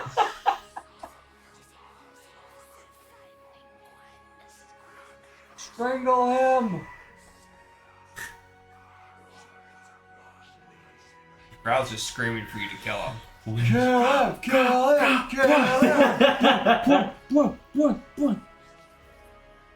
Okay. I'm chanting snakes. Snakes! Here's another one of my key points. Okay. To Shit on him. yeah, so just go. With advantage. And my things have a 10-foot range, so I can just hit them. So, funny enough, with Hold Person, they're restrained. I think it's an automatic crit. Okay. think it's on that crit. Who's home? Fury blows. No, if they're Restrained. if there was Restrained. A restrained creature's speed becomes 0. Can't benefit from any bonus to its speed. Attack rolls against the creature have advantage. Yeah, that makes sense. And the creature's attack rolls have disadvantage. The creature has disadvantage on dexterity saving throws. Okay. I can't remember what I read then. Okay. There's something else. All right. Just advantage then. Yeah, automatic crit, honestly. I thought that was if they were prone. If they're unconscious. Yeah. All right. Yeah. That's gonna. One of them is gonna be a 20 to hit on the first one. Yeah, it's gonna hit. Okay. So Fuck him up! Bite his ass. I want to do these as an option. Okay. As I'm hitting. No, that's not how this works. I- Kill him! I want my money! Give it to me! Well, there's sneak snag. I'm gonna borrow these. Ooh. So that's gonna be 9 force damage on the first one. Okay. And coming up with another one. That is a nat 20 Oh, Yeah. on the second one. 6, double it, 4. Another 5 force damage. 5 force damage. Okay. He does not look good. Okay. He looks really, really bad. use the snakes like the dogs in Game of Thrones.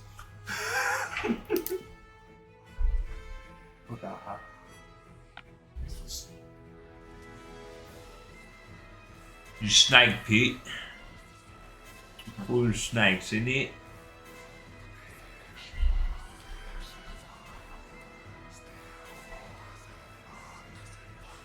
I'm having like an internal fight with myself right now. Don't you? This is I'm like gambling on something. There's right only now. the 2 snakes so far. I mean, you just gotta put them out. This is like a Baldur's Gate cutscene, except for you gotta speed up. No, okay. Kill him! Kill him! Kill him! Kill. I mean, that's what the crowd's screaming. Submit. I'm just gonna raise my hand and not let the snakes attack. Smack him with his bitch head. Okay. Roll persuasion. This may or may not be the end of Reginald. That's the end of this fucking bozo. So much going on! I know. Kill May or may him! not, depending on this roll. Depending on this roll. You're gonna kill yourself instead? Mm-hmm. The snake's gonna turn out? What was it? Persuasion. Persuasion? 21. 21 persuasion. It's 21 persuasion. You should just kill him anyway. Just kill him! You just He has to die! make him feel like he had the choice, but just kill him anyway.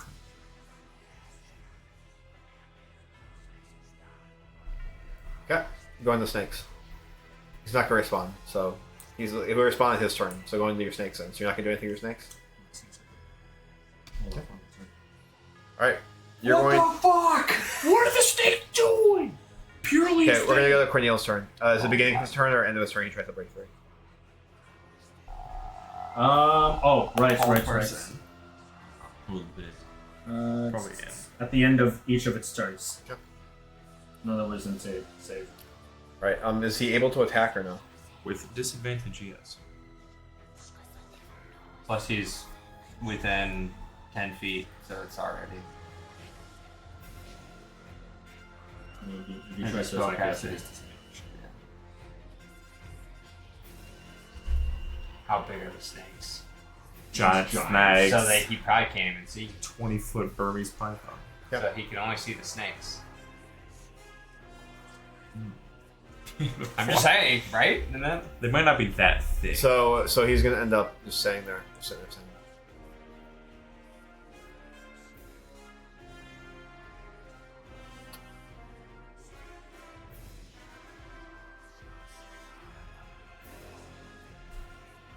I submit to death. To what you do. Do it.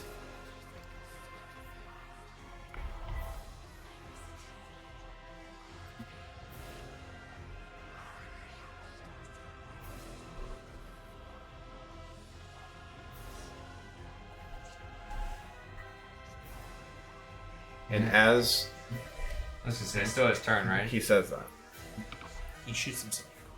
you're going to end up watching as he begins to conjure something in his hand.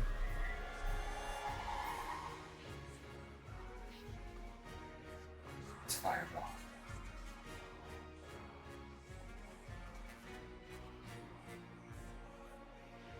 Then immediately just dispels. I'm ready to be with my daddy.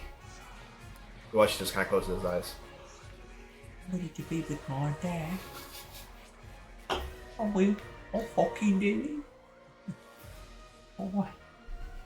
What are you waiting for? Kill him! Kill his ass! In the turn, he's going to try not to break free. He's just going to stay there. Your turn.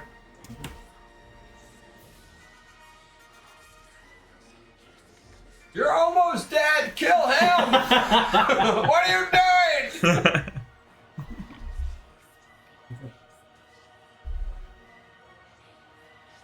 I'm gonna have one of the snakes move away from it as I go up to right in front of her. Shoves the snake aside. You. Submit. Ethan.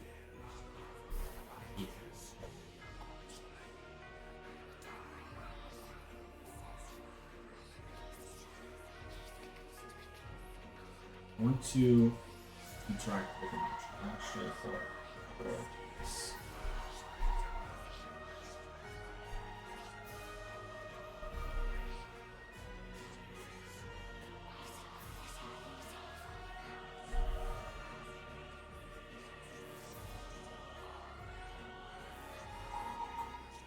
I want to look at him.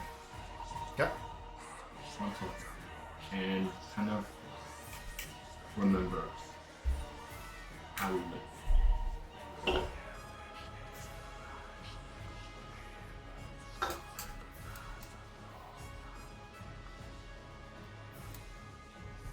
I'm sorry, I kind of. It's okay, Reginald. You tried to save him. Gotta make a choice, man. You're fine. do.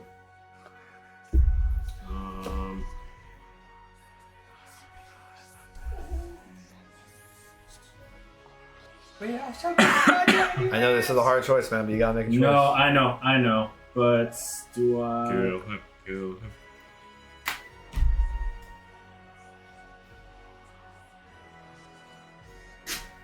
There's only one way Okay, out no. of here. Still, unarmed strike. Oh my. Yep.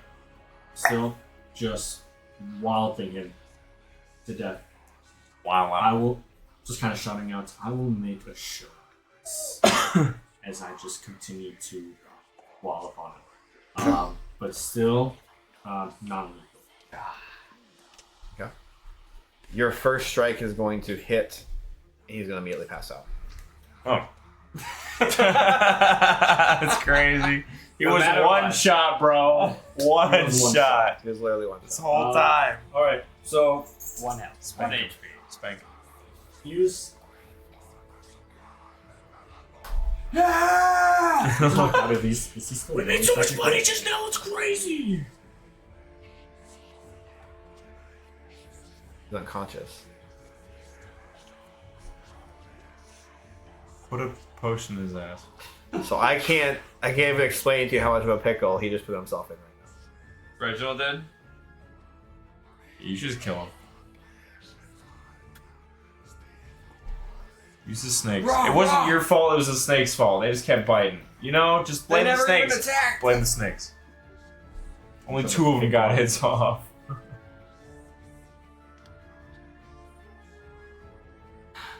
No, I didn't have time to use it. No. I couldn't. There's no way that I could. You had a plan. I Save did. him. I really did have a plan to save him. It was way too late. He didn't give me an opportunity to. Yes, it's fine. You bitch. I'm trying to think of what you had. Ain't dead.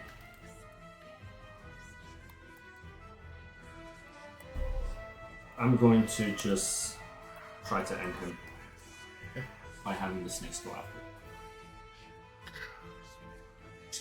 Mercy snake bites. 1 second.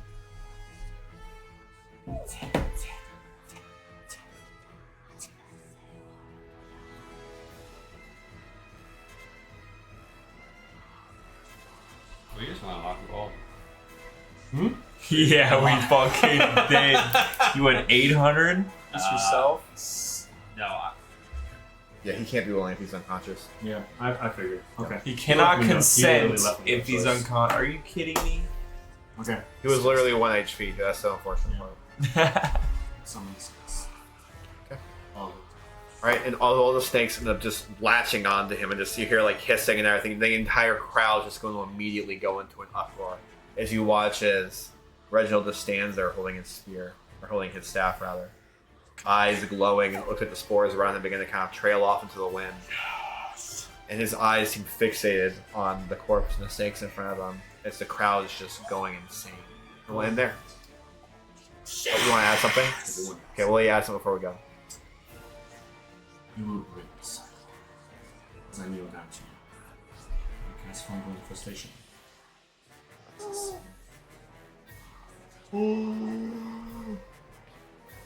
Okay. Flavor. And we'll end there. Now the fuck?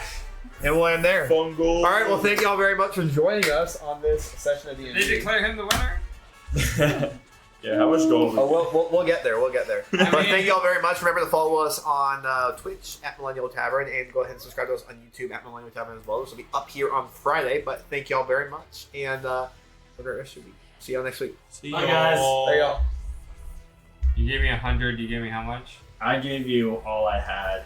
280? Which is 280.